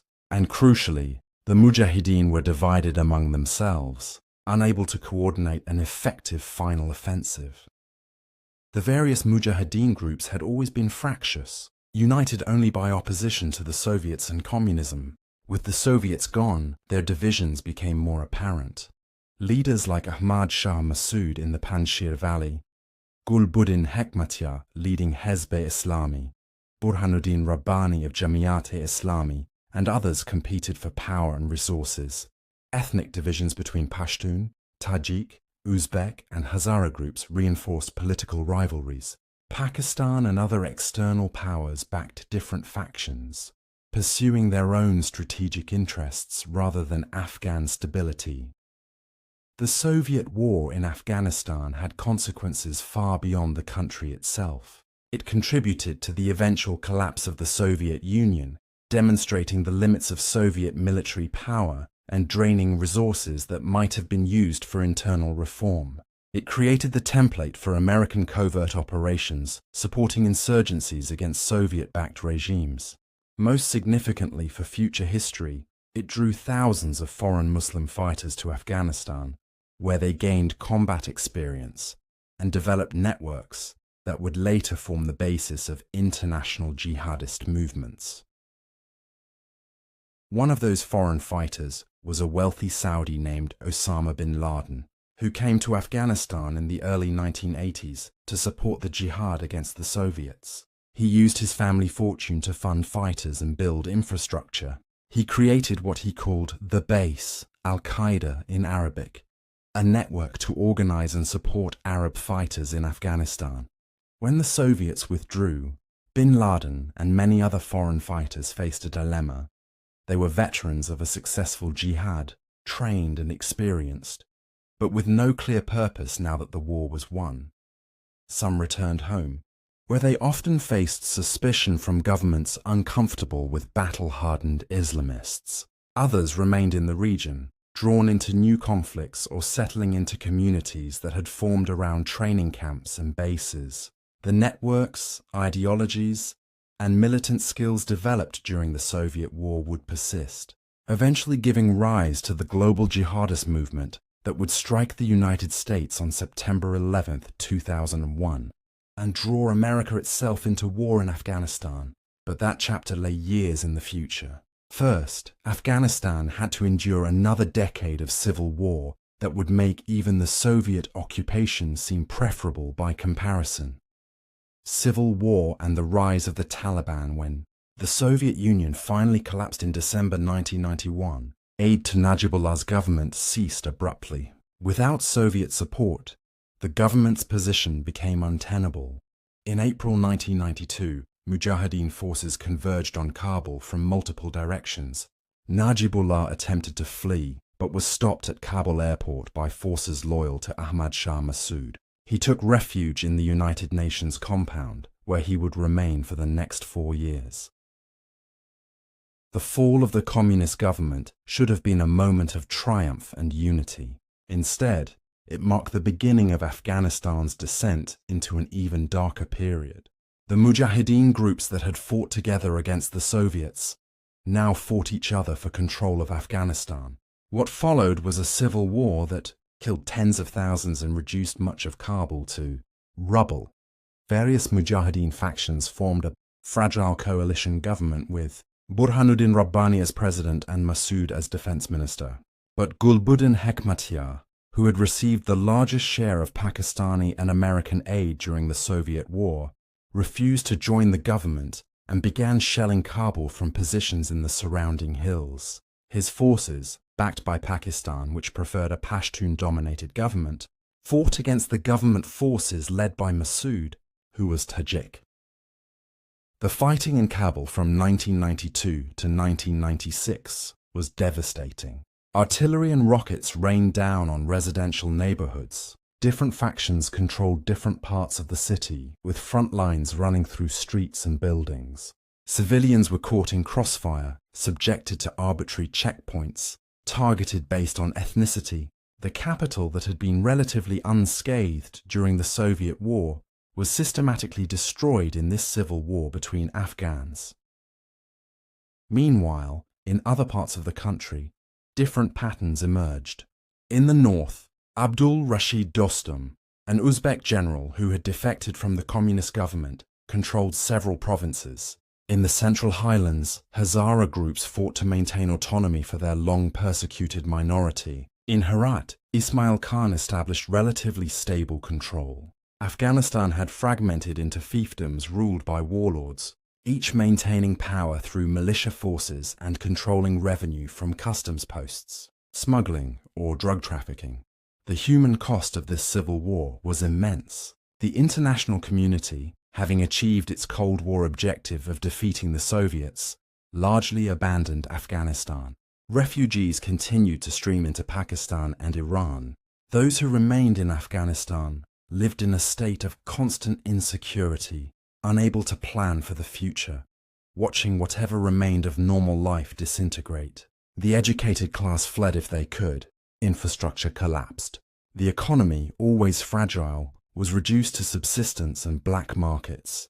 In this chaos, a new force emerged from southern Afghanistan. In 1994, in Kandahar province, a group of religious students, Taliban in Pashto, gathered around a one-eyed mullah named Muhammad Omar. The founding myth, perhaps embellished but revealing, tells of Mullah Omar gathering his students to rescue 2 young girls who had been kidnapped and abused by a local warlord. They freed the girls, hanged the warlord from a tank barrel, and began enforcing their interpretation of Islamic law in the areas they controlled. The Taliban grew rapidly, attracting support from Pashtuns tired of warlord predation and chaos. They promised security and the implementation of Sharia law. They were disciplined, relatively incorruptible compared to the warlords, and militarily effective. They swept through southern Afghanistan, capturing Kandahar in late 1994, then advancing north and east. The Taliban received crucial support from Pakistan, particularly from Pakistan's intelligence service, the ISI, which saw them as a way to establish a friendly, Pashtun-dominated government in Afghanistan. Pakistani support included training, weapons, and tactical advice. Many Taliban fighters had been educated in madrasas, religious schools in Pakistan refugee camps, where they had been taught a particularly austere form of Islam, mixed with Pashtun tribal codes. In September 1996, the Taliban captured Kabul. They immediately went to the UN compound, dragged out Najibullah, beat and castrated him, then hanged his body from a traffic control post where it remained for days as a warning. This brutality announced the character of the regime. The Taliban would bring order, but at a terrible price. The Taliban imposed their interpretation of Islamic law with draconian severity. Music was banned. Television and most other entertainment were forbidden. Men were required to grow beards of specific length. Women were required to wear the burqa covering them completely and were forbidden from working or attending school. The Ministry for the Promotion of Virtue and Prevention of Vice enforced these rules through religious police, who patrolled streets, beating those who violated Taliban edicts. For the war-weary population, particularly in Pashtun areas, the Taliban initially brought a kind of relief. The fighting decreased, the predatory checkpoints were eliminated, roads became safer for travel and trade. But the reprieve from chaos came with the imposition of a harsh, joyless theocracy that seemed designed to erase any pleasure from life and to reduce women to invisibility. The Taliban never conquered all of Afghanistan. In the north, Ahmad Shah Massoud maintained control of the Panjshir Valley and surrounding areas, leading what became known as the Northern Alliance. Dostum held parts of the north, and Ismail Khan continued to resist in the west, though he was eventually captured. The country remained divided, with the Taliban controlling perhaps 80 to 90% of the territory, including all major cities except for the areas held by the Northern Alliance. The international community was divided in its response to the Taliban. Pakistan, Saudi Arabia, and the United Arab Emirates officially recognized the Taliban government. Most other countries refused recognition, disturbed by the regime's treatment of women, destruction of cultural heritage, and hosting of terrorist groups. The Taliban's decision in 2001 to dynamite the giant Buddha statues at Bamiyan, ancient monuments that had survived for 15 centuries, drew international condemnation but did not change the regime's behavior.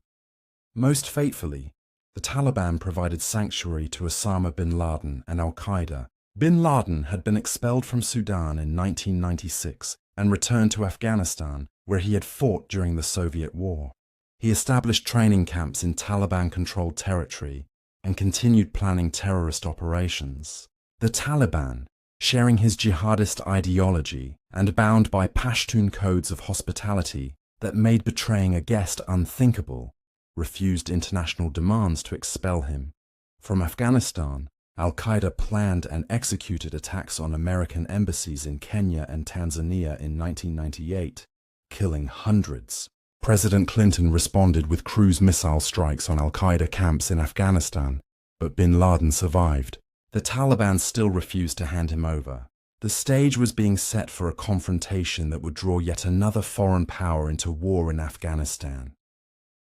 Through the late 1990s, Afghanistan under Taliban rule became increasingly isolated and impoverished. Drought struck in 1998, causing widespread famine. International sanctions imposed because of terrorism. Concerns prevented humanitarian aid from reaching those who needed it. The educated class had mostly fled. Women were denied education and employment, wasting half the country's human potential. The economy, such as it was, relied heavily on opium cultivation, which the Taliban initially tolerated despite Islamic prohibitions on intoxicants. Life under the Taliban was particularly harsh for ethnic minorities. The Hazaras, who were Shia in a country now ruled by extreme Sunni fundamentalists, faced persecution. In 1998, when the Taliban captured Mazar-e-Sharif, a northern city with large Hazara and Uzbek populations, they massacred thousands, targeting particularly the Hazara community. United Nations investigators later documented mass graves and systematic killings that amounted to genocide. For women, the Taliban period was a nightmare. Those who had been educated, who had worked as teachers or doctors or government officials, who had lived unveiled in cities, now found themselves confined to their homes, forbidden from any public role. Girls' schools were closed, eliminating education for half the population. Women could not see male doctors, and since women were forbidden from working, including as doctors, this meant many women could not receive medical care at all. Widows, who under Islamic law should be protected, were forbidden from working and thus had no means of supporting themselves and their children. Yet even under such oppression, resistance persisted. Secret schools for girls operated in homes with teachers risking severe punishment. Women found ways to work, disguised or through male relatives. The human spirit's refusal to be completely subdued showed itself in small acts of defiance. A teacher continuing lessons in whispers, a woman physician treating patients in secret, families listening to forbidden music behind closed doors. Ahmad Shah Massoud, holding out in his mountain valley, became a symbol of resistance. He warned the international community about the threat al-Qaeda posed, argued that the Taliban were not truly Afghan but a Pakistani creation, pleaded for support against what he saw as international terrorism, using Afghanistan as a base. But the world was not listening, at least not until it was too late. On September 9, 2001, two Arab journalists carrying Belgian passports requested an interview with Massoud. They were actually al-Qaeda suicide bombers. When the interview began, they detonated explosives hidden in their camera, killing Massoud. He died defending Afghanistan against what he saw as a foreign-backed extremist movement. Just 2 days before the attacks that would finally draw international attention to the threat he had warned about. 2 days after Massoud's assassination, on a clear Tuesday morning in New York City, al-Qaeda operatives hijacked 4 commercial airplanes and flew them into the World Trade Center, the Pentagon, and a field in Pennsylvania. Nearly 3,000 people died in the attacks. The United States, struck on its own soil for the first time since Pearl Harbor, prepared for war. And Afghanistan, that land which had already endured so much, was about to face yet another foreign invasion. Another chapter in its long history of conflict with empires that believed they could bend it to their will. The War on Terror and NATO intervention in the days following September 11, 2001. As America reeled from the attacks, President George W. Bush and his administration identified al-Qaeda and Osama bin Laden as responsible. Intelligence reports confirmed that bin Laden was in Afghanistan under Taliban protection. The American response was swift. The Taliban must surrender bin Laden and dismantle al-Qaeda operations in Afghanistan or face military action. The Taliban, led by Mullah Omar, faced an impossible choice. Pashtun tribal codes of hospitality made surrendering a guest unthinkable, a matter of honor that superseded practical considerations. But refusing to surrender bin Laden meant war with the world's only superpower. Mullah Omar chose honor over prudence, perhaps believing America would not actually invade, perhaps so committed to his ideology that martyrdom seemed preferable to compromise. On October 7, 2001, Operation Enduring Freedom began with American and British airstrikes against Taliban positions and al-Qaeda training camps throughout Afghanistan. Simultaneously, CIA operatives and US Special Forces teams inserted into northern Afghanistan to coordinate with the Northern Alliance, providing them with weapons, money, intelligence, and air support. The combination of American air power with Northern Alliance ground forces proved devastating to the Taliban. Within weeks, Taliban front lines collapsed. Mazar-e-Sharif fell in November, then Kabul, then Kandahar. By December 2001, the Taliban regime had disintegrated. Mullah Omar and other Taliban leaders fled into hiding, many crossing into Pakistan. Osama bin Laden escaped into the mountains along the Afghan-Pakistan border, disappearing into a complex of caves at Tora Bora, before vanishing completely. The initial military success was stunning. The Taliban regime that had ruled most of Afghanistan for 5 years had fallen in 2 months. International observers spoke of American military prowess and the triumph of technology and tactics. Afghans celebrated in cities, playing music again, watching television, flying kites, and removing the restrictions that had made life so oppressive. It seemed briefly that Afghanistan might finally find peace. An interim government was established under Hamid Karzai, a Pashtun leader from Kandahar who had been in exile. The Bonn Agreement, negotiated in December 2001, outlined a path toward a new Afghan government and constitution. International forces, initially American but soon including NATO allies, deployed to provide security. The international community pledged billions in reconstruction aid. Afghanistan would be rebuilt, democratized, integrated into the community of nations. After 2 decades of war, perhaps peace and prosperity were finally possible. But this optimism, understandable in the moment, ignored fundamental realities. The Taliban had not been destroyed, but merely dispersed. They retained support among rural Pashtun populations and sanctuary in Pakistan. The coalition that had overthrown the Taliban regime was the same unstable mix of warlords and ethnic factions that had fought each other through the civil war of the 1990s.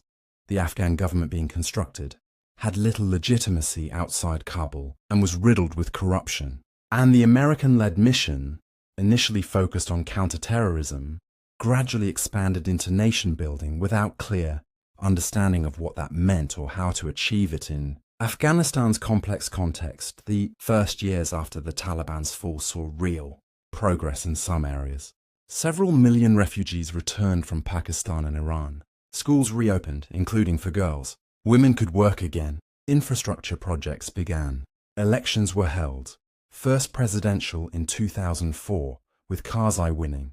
Then parliamentary in 2005. A new constitution was promulgated. Kabul experienced a construction boom. For urban Afghans, particularly in Kabul, life improved significantly. But in the countryside, particularly in Pashtun areas of the south and east, the situation was different.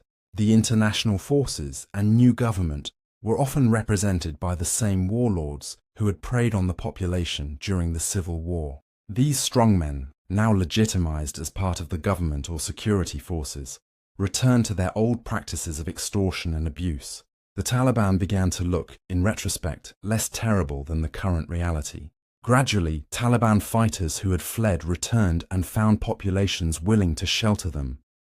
By 2003-2004, a Taliban insurgency was clearly underway.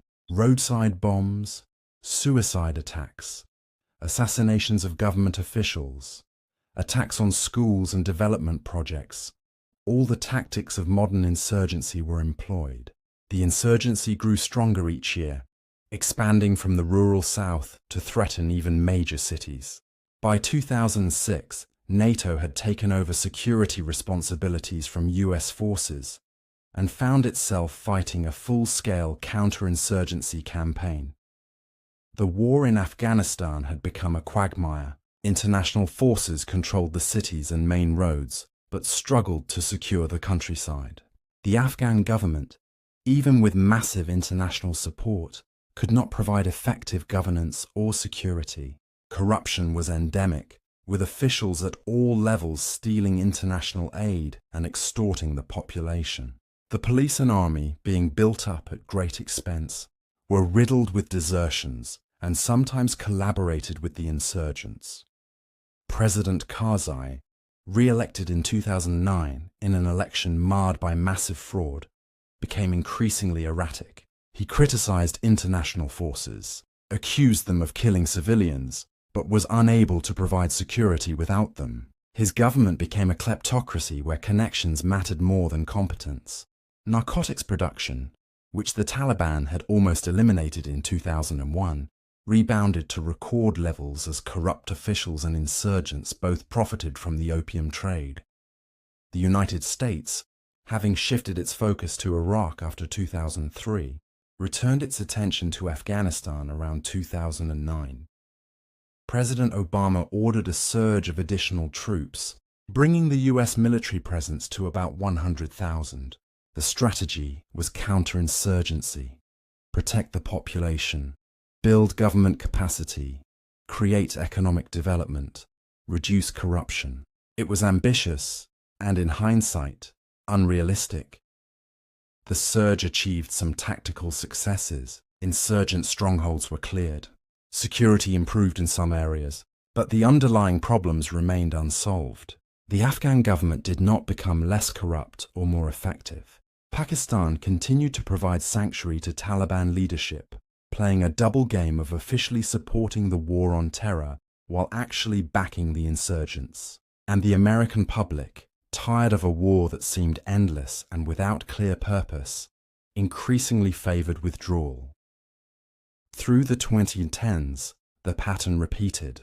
International forces would clear an area of Taliban, hold it briefly, attempt to build government presence, then withdraw. The Taliban would return.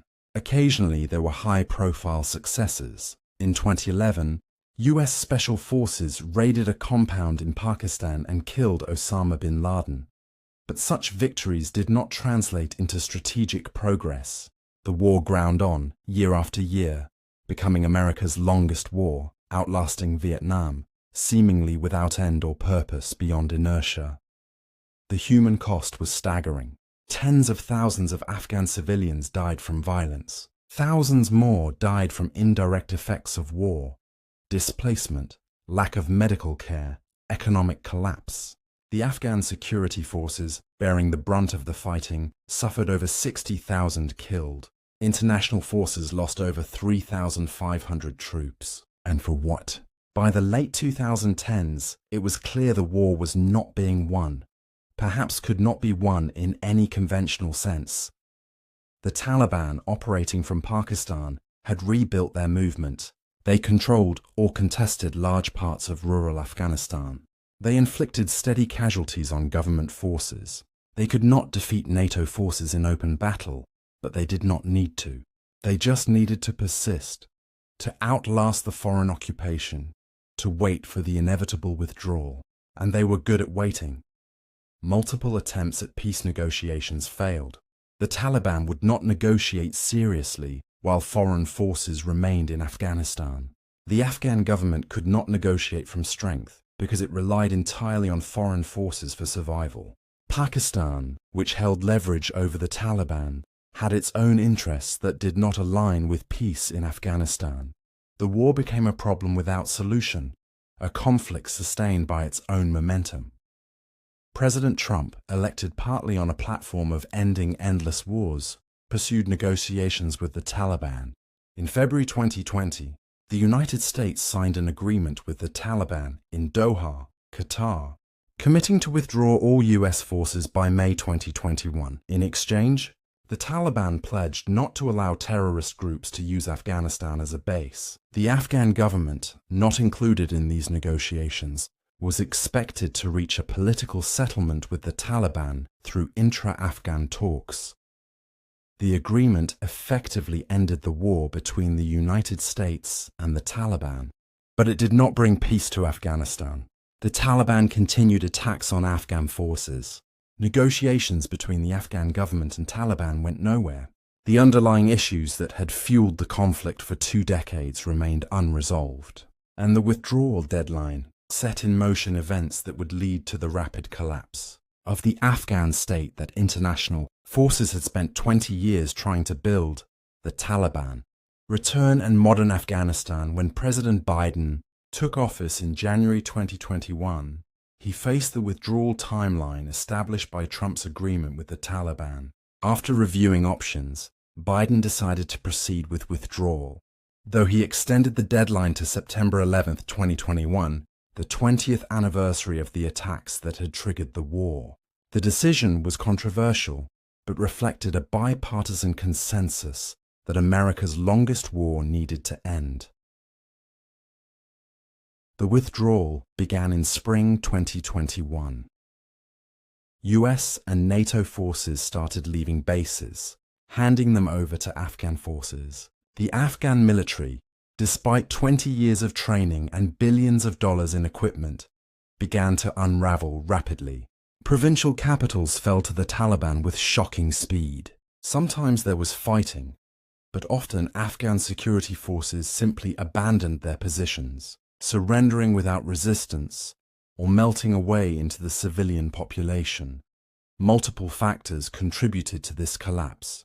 The Afghan security forces had been built to function with US air support, logistics, and intelligence, all of which were disappearing. Corruption had hollowed out the military, with commanders reporting phantom soldiers and pocketing their salaries.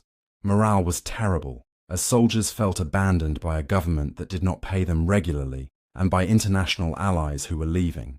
Local deals were cut where Taliban promised safe passage to those who surrendered rather than fought. And crucially, many Afghan soldiers simply did not believe the cause was worth dying for. As July turned to August, the pace of collapse accelerated. The Taliban advanced on multiple fronts, encircling major cities. Provincial capitals fell like dominoes. Kandahar, Herat, Mazar-i-Sharif, cities that had been contested for years, fell within days of each other. The Afghan government, led by President Ashraf Ghani, who had replaced Karzai, seemed paralyzed, unable to rally resistance or negotiate terms. On August 15, 2021, Taliban forces entered Kabul. President Ghani fled the country, reportedly with millions in cash. The Afghan government simply ceased to exist. 20 years after being overthrown, 5 years after their leader Mullah Omar's death, the Taliban had retaken Afghanistan. The speed was astonishing. Provincial capitals that had been secure just weeks before were now under Taliban control. An Afghan state that had been sustained by international forces and billions in aid had evaporated in days once that support was withdrawn. The scenes at Kabul airport in the following days shocked the world. Thousands of Afghans, desperate to escape Taliban rule, mobbed the airport. Some clung to US military planes as they took off, falling to their deaths. An evacuation effort began to extract American citizens, international staff, and Afghans who had worked with coalition forces.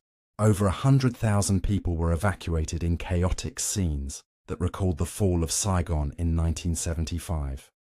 An ISIS suicide bomber attacked crowds at the airport, killing over 170 Afghans and 13 US service members in one final tragedy. The last US military flight left Afghanistan on August 30, 2021, ending America's 20-year presence. The war that had begun with such confidence had ended in chaotic withdrawal and the restoration of the very regime it had sought to eliminate. For America, it was a humiliating end to its longest war. For Afghanistan, it was the beginning of a new, uncertain chapter under Taliban rule. The Taliban that returned to power in 2021 claimed to be more moderate than their 1990s incarnation. They promised amnesty for those who had worked with the international coalition, though reports of reprisal killings suggested otherwise. They said girls' schools would reopen, though this has not happened except in some primary schools. They pledged a more inclusive government, but their cabinet consists entirely of Taliban members, predominantly from one ethnic group and religious tradition. The reality of Taliban rule in 2021 and beyond has been mixed. There has not been the large-scale violence many feared. The country is more secure in one sense, with fighting having largely ended. But the Taliban face enormous challenges. The economy has collapsed, with international aid withdrawn and assets frozen. Widespread hunger threatens millions. The educated class has fled or is in hiding. Women have been largely erased from public life, unable to work in most sectors or attend higher education. Secondary schools for girls remain closed in most of the country, denying education to an entire generation. The international community faces difficult choices. Recognizing the Taliban government would legitimize a regime that violates fundamental human rights.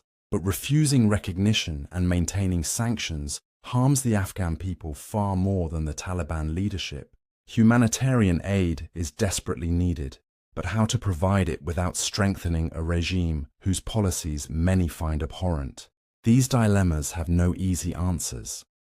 The Afghan people, after 4 decades of almost continuous war, face an uncertain future. Many, especially women and minorities, fear Taliban rule and its restrictions. Others, exhausted by decades of conflict, welcome even oppressive peace over continued fighting. The country is desperately poor, with few prospects for economic development given international isolation. Millions face food insecurity. Infrastructure is crumbling. Brain drain has robbed the country of much of its educated class. Yet even in these dark circumstances, signs of resilience persist. Women have protested Taliban restrictions, showing remarkable courage in the face of certain reprisal. Underground schools continue operating, maintaining education for girls despite prohibitions. The human spirit, battered but unbroken, continues to seek light even in darkness. Afghans have endured so much for so long. They will endure this too, though the cost is terrible to contemplate. The Taliban now face the same challenges that defeated every previous ruler of Afghanistan: how to govern a diverse, fractious population in a poor country with weak institutions. They have no experience in governance beyond imposing their interpretation of Islamic law. They must deal with internal divisions, as different Taliban factions disagree on policy.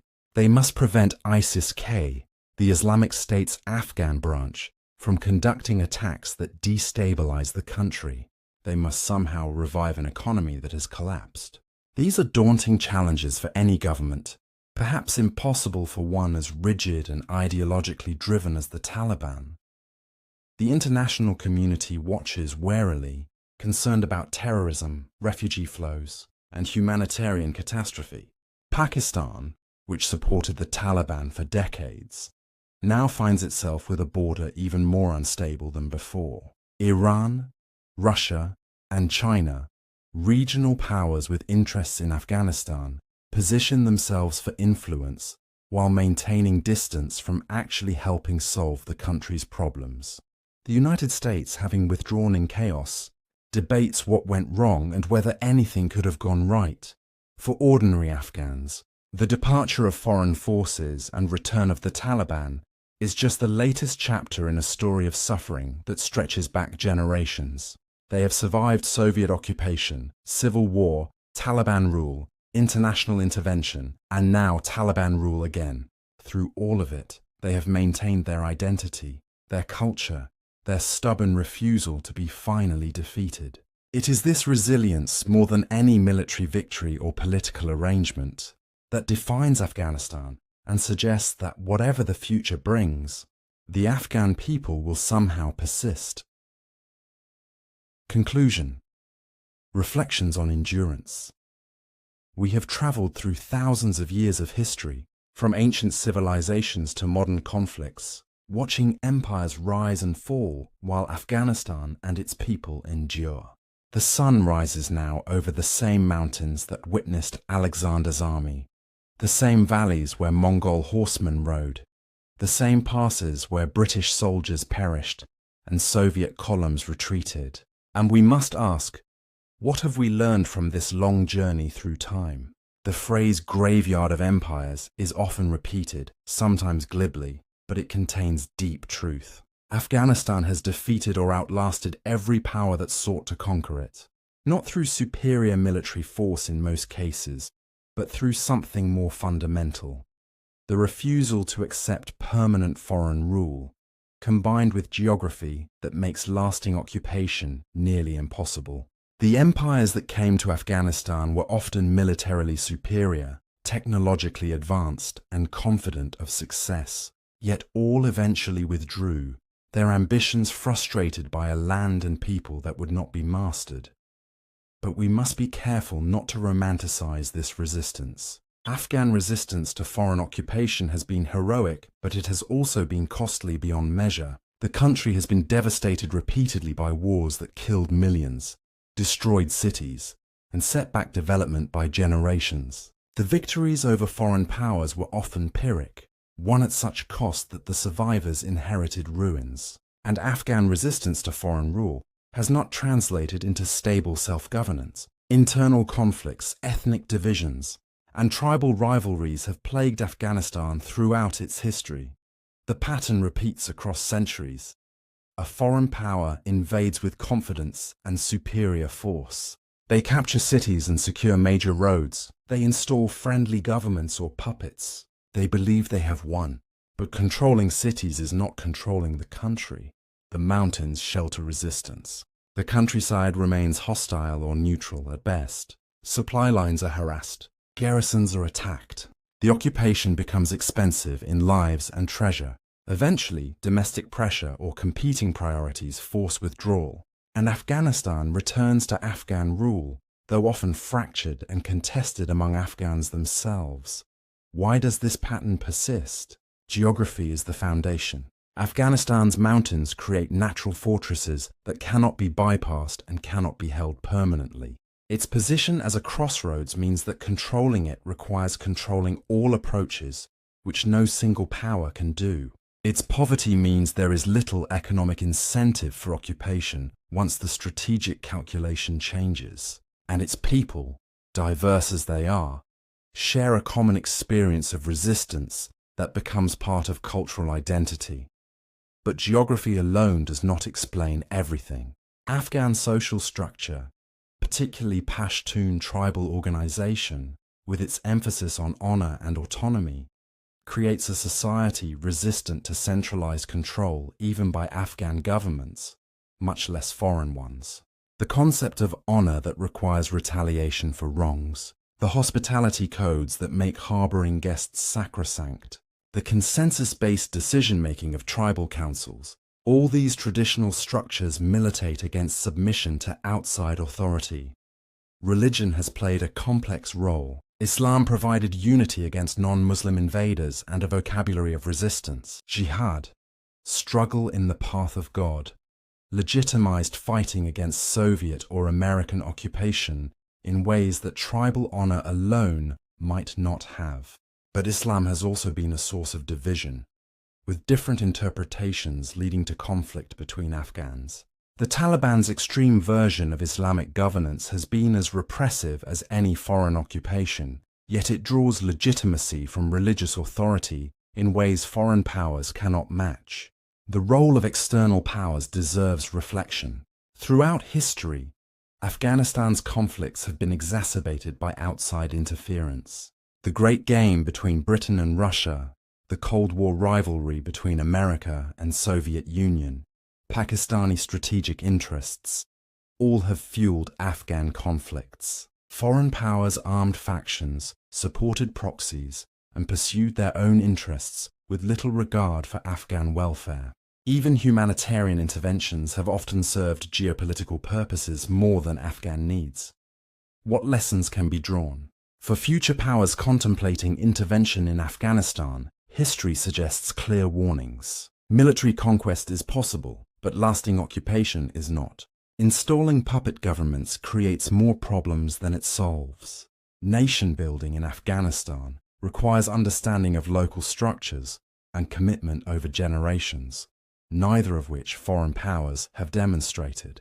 Most fundamentally, Afghan self-determination, however messy and contested, is more sustainable than any foreign-imposed solution. For Afghans themselves, the lessons are equally challenging. Resistance to foreign occupation has been successful repeatedly, but has not translated into building stable, prosperous, unified Afghan states. The ethnic and tribal divisions that make Afghanistan hard for outsiders to rule also make it hard for Afghans to rule themselves. Economic development has been stymied by constant conflict. Education has been disrupted for generations. The brain drain of the educated class leaving has robbed the country of human capital needed for development.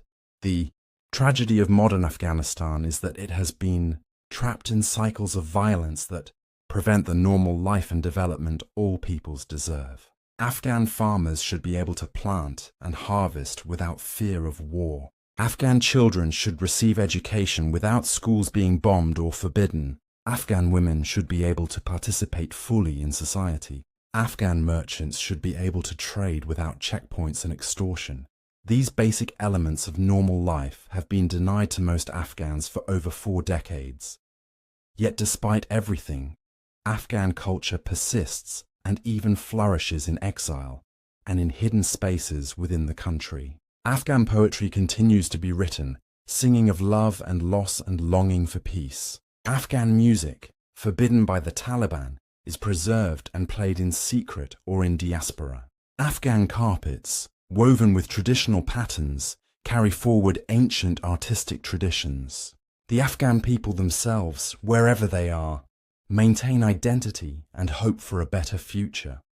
The Afghan diaspora, scattered across the world by successive waves of refugees, carries forward Afghan culture while adapting to new circumstances. Afghans in Pakistan, Iran, Europe, and America build communities, create businesses, raise children who speak Dari or Pashto alongside the languages of their new homes.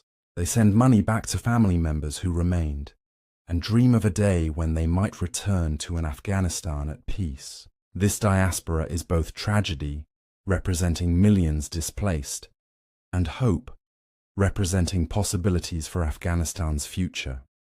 In Afghanistan itself, signs of resilience appear in unexpected places. The girls who continue studying in secret, despite Taliban prohibition, the doctors who treat patients despite restrictions and dangers, the farmers who continue cultivating their fields despite mines and uncertainty, the mothers who teach their children to read at home. These quiet acts of resistance and persistence, unrecorded in history books, are the foundation on which Afghanistan's future might be built. It is too early to write the final chapter of Afghanistan's story. The Taliban may consolidate power and create a stable, if repressive, regime, or they may fragment under internal divisions and external pressures. A new resistance might emerge, beginning another cycle of conflict.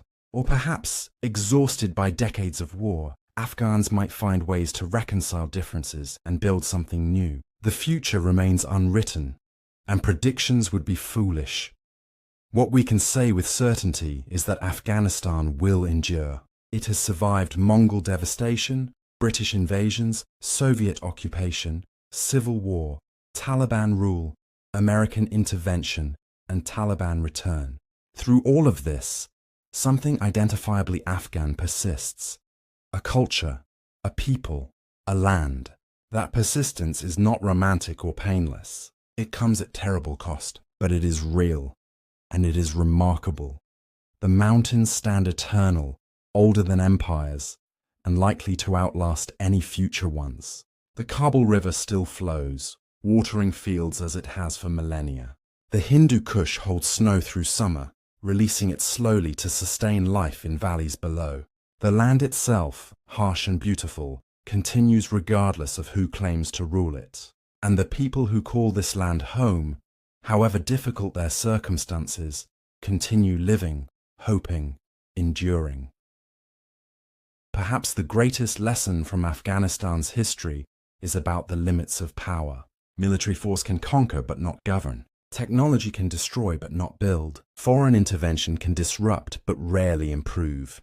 The solutions to Afghanistan's problems, if solutions exist, must come from Afghans themselves, working through their own structures and traditions, however messy and contested that process might be.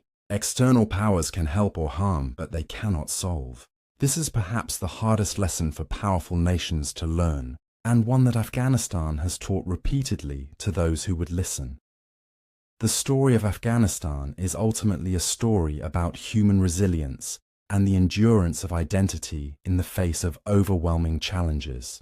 It is a story that continues even now, being written by ordinary Afghans making choices in difficult circumstances, by women defying Taliban edicts at great personal risk, by young people dreaming of education and opportunity, by farmers tending their fields despite decades of war, by refugees hoping to return home someday.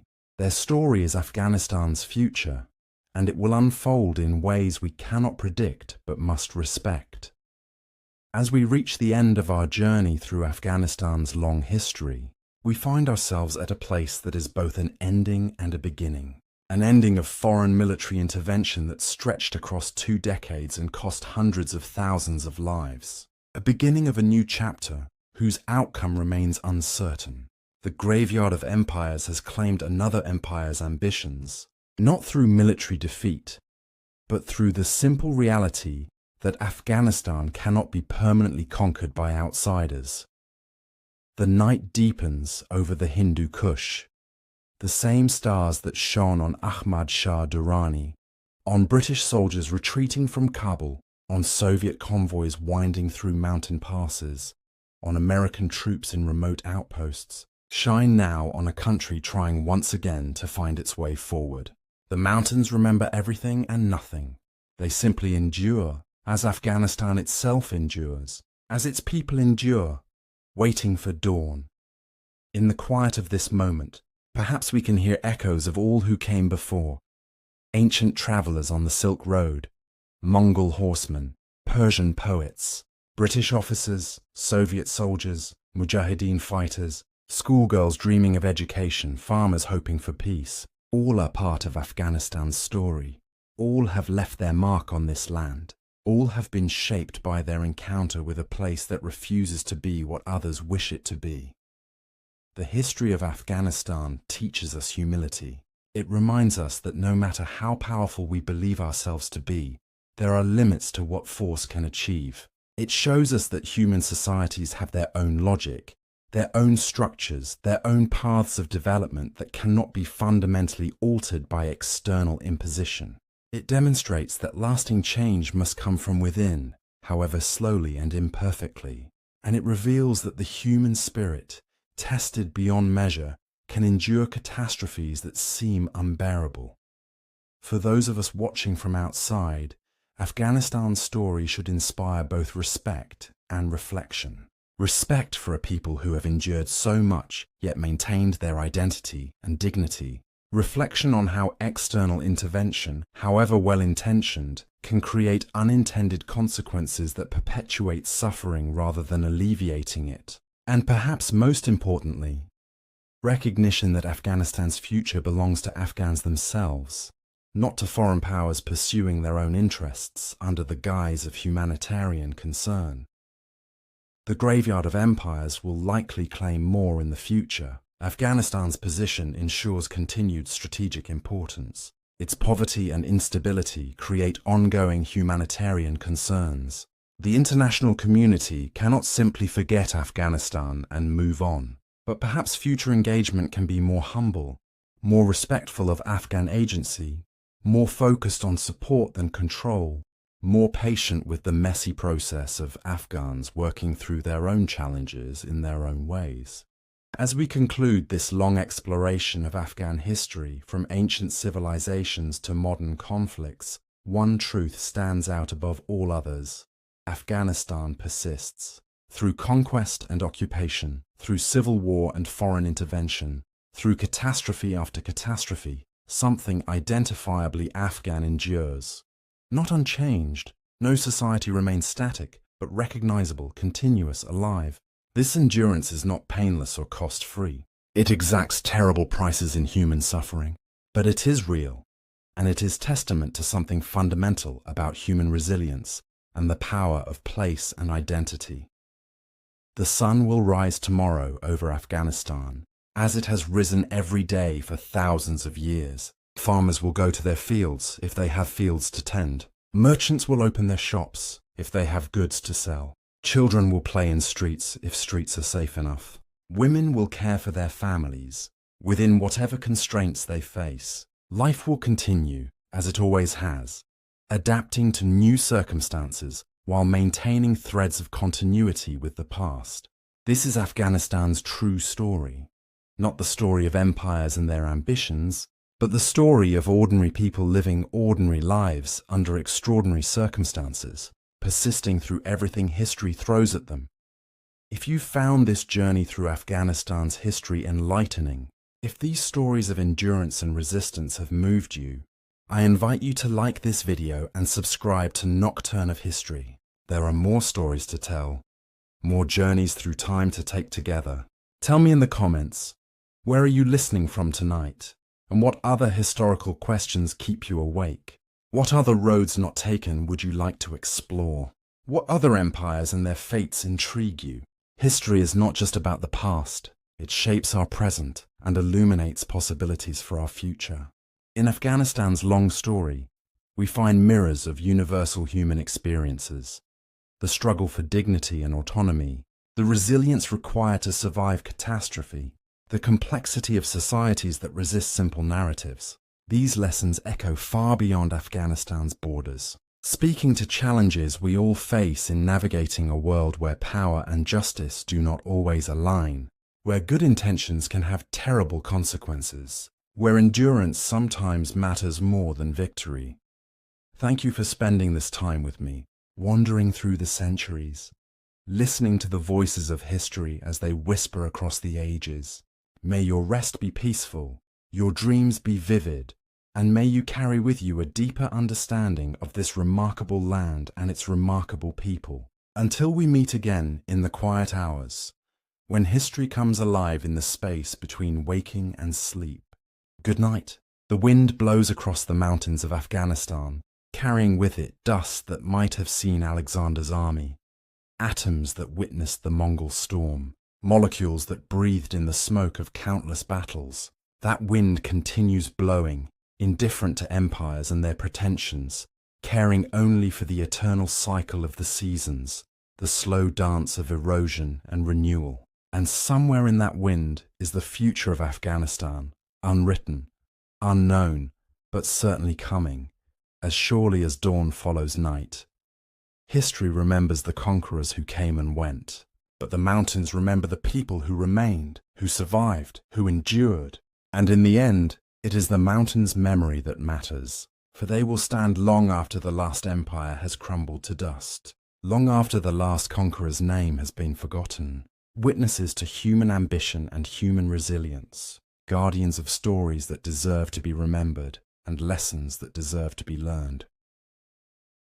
Sleep well, and may your dreams carry you to distant places and distant times, where history unfolds in all its complexity and beauty, its tragedy and triumph.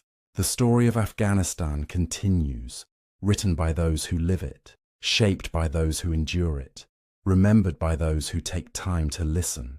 And in that listening, perhaps we find not just knowledge of the past, but wisdom for the future. Good night.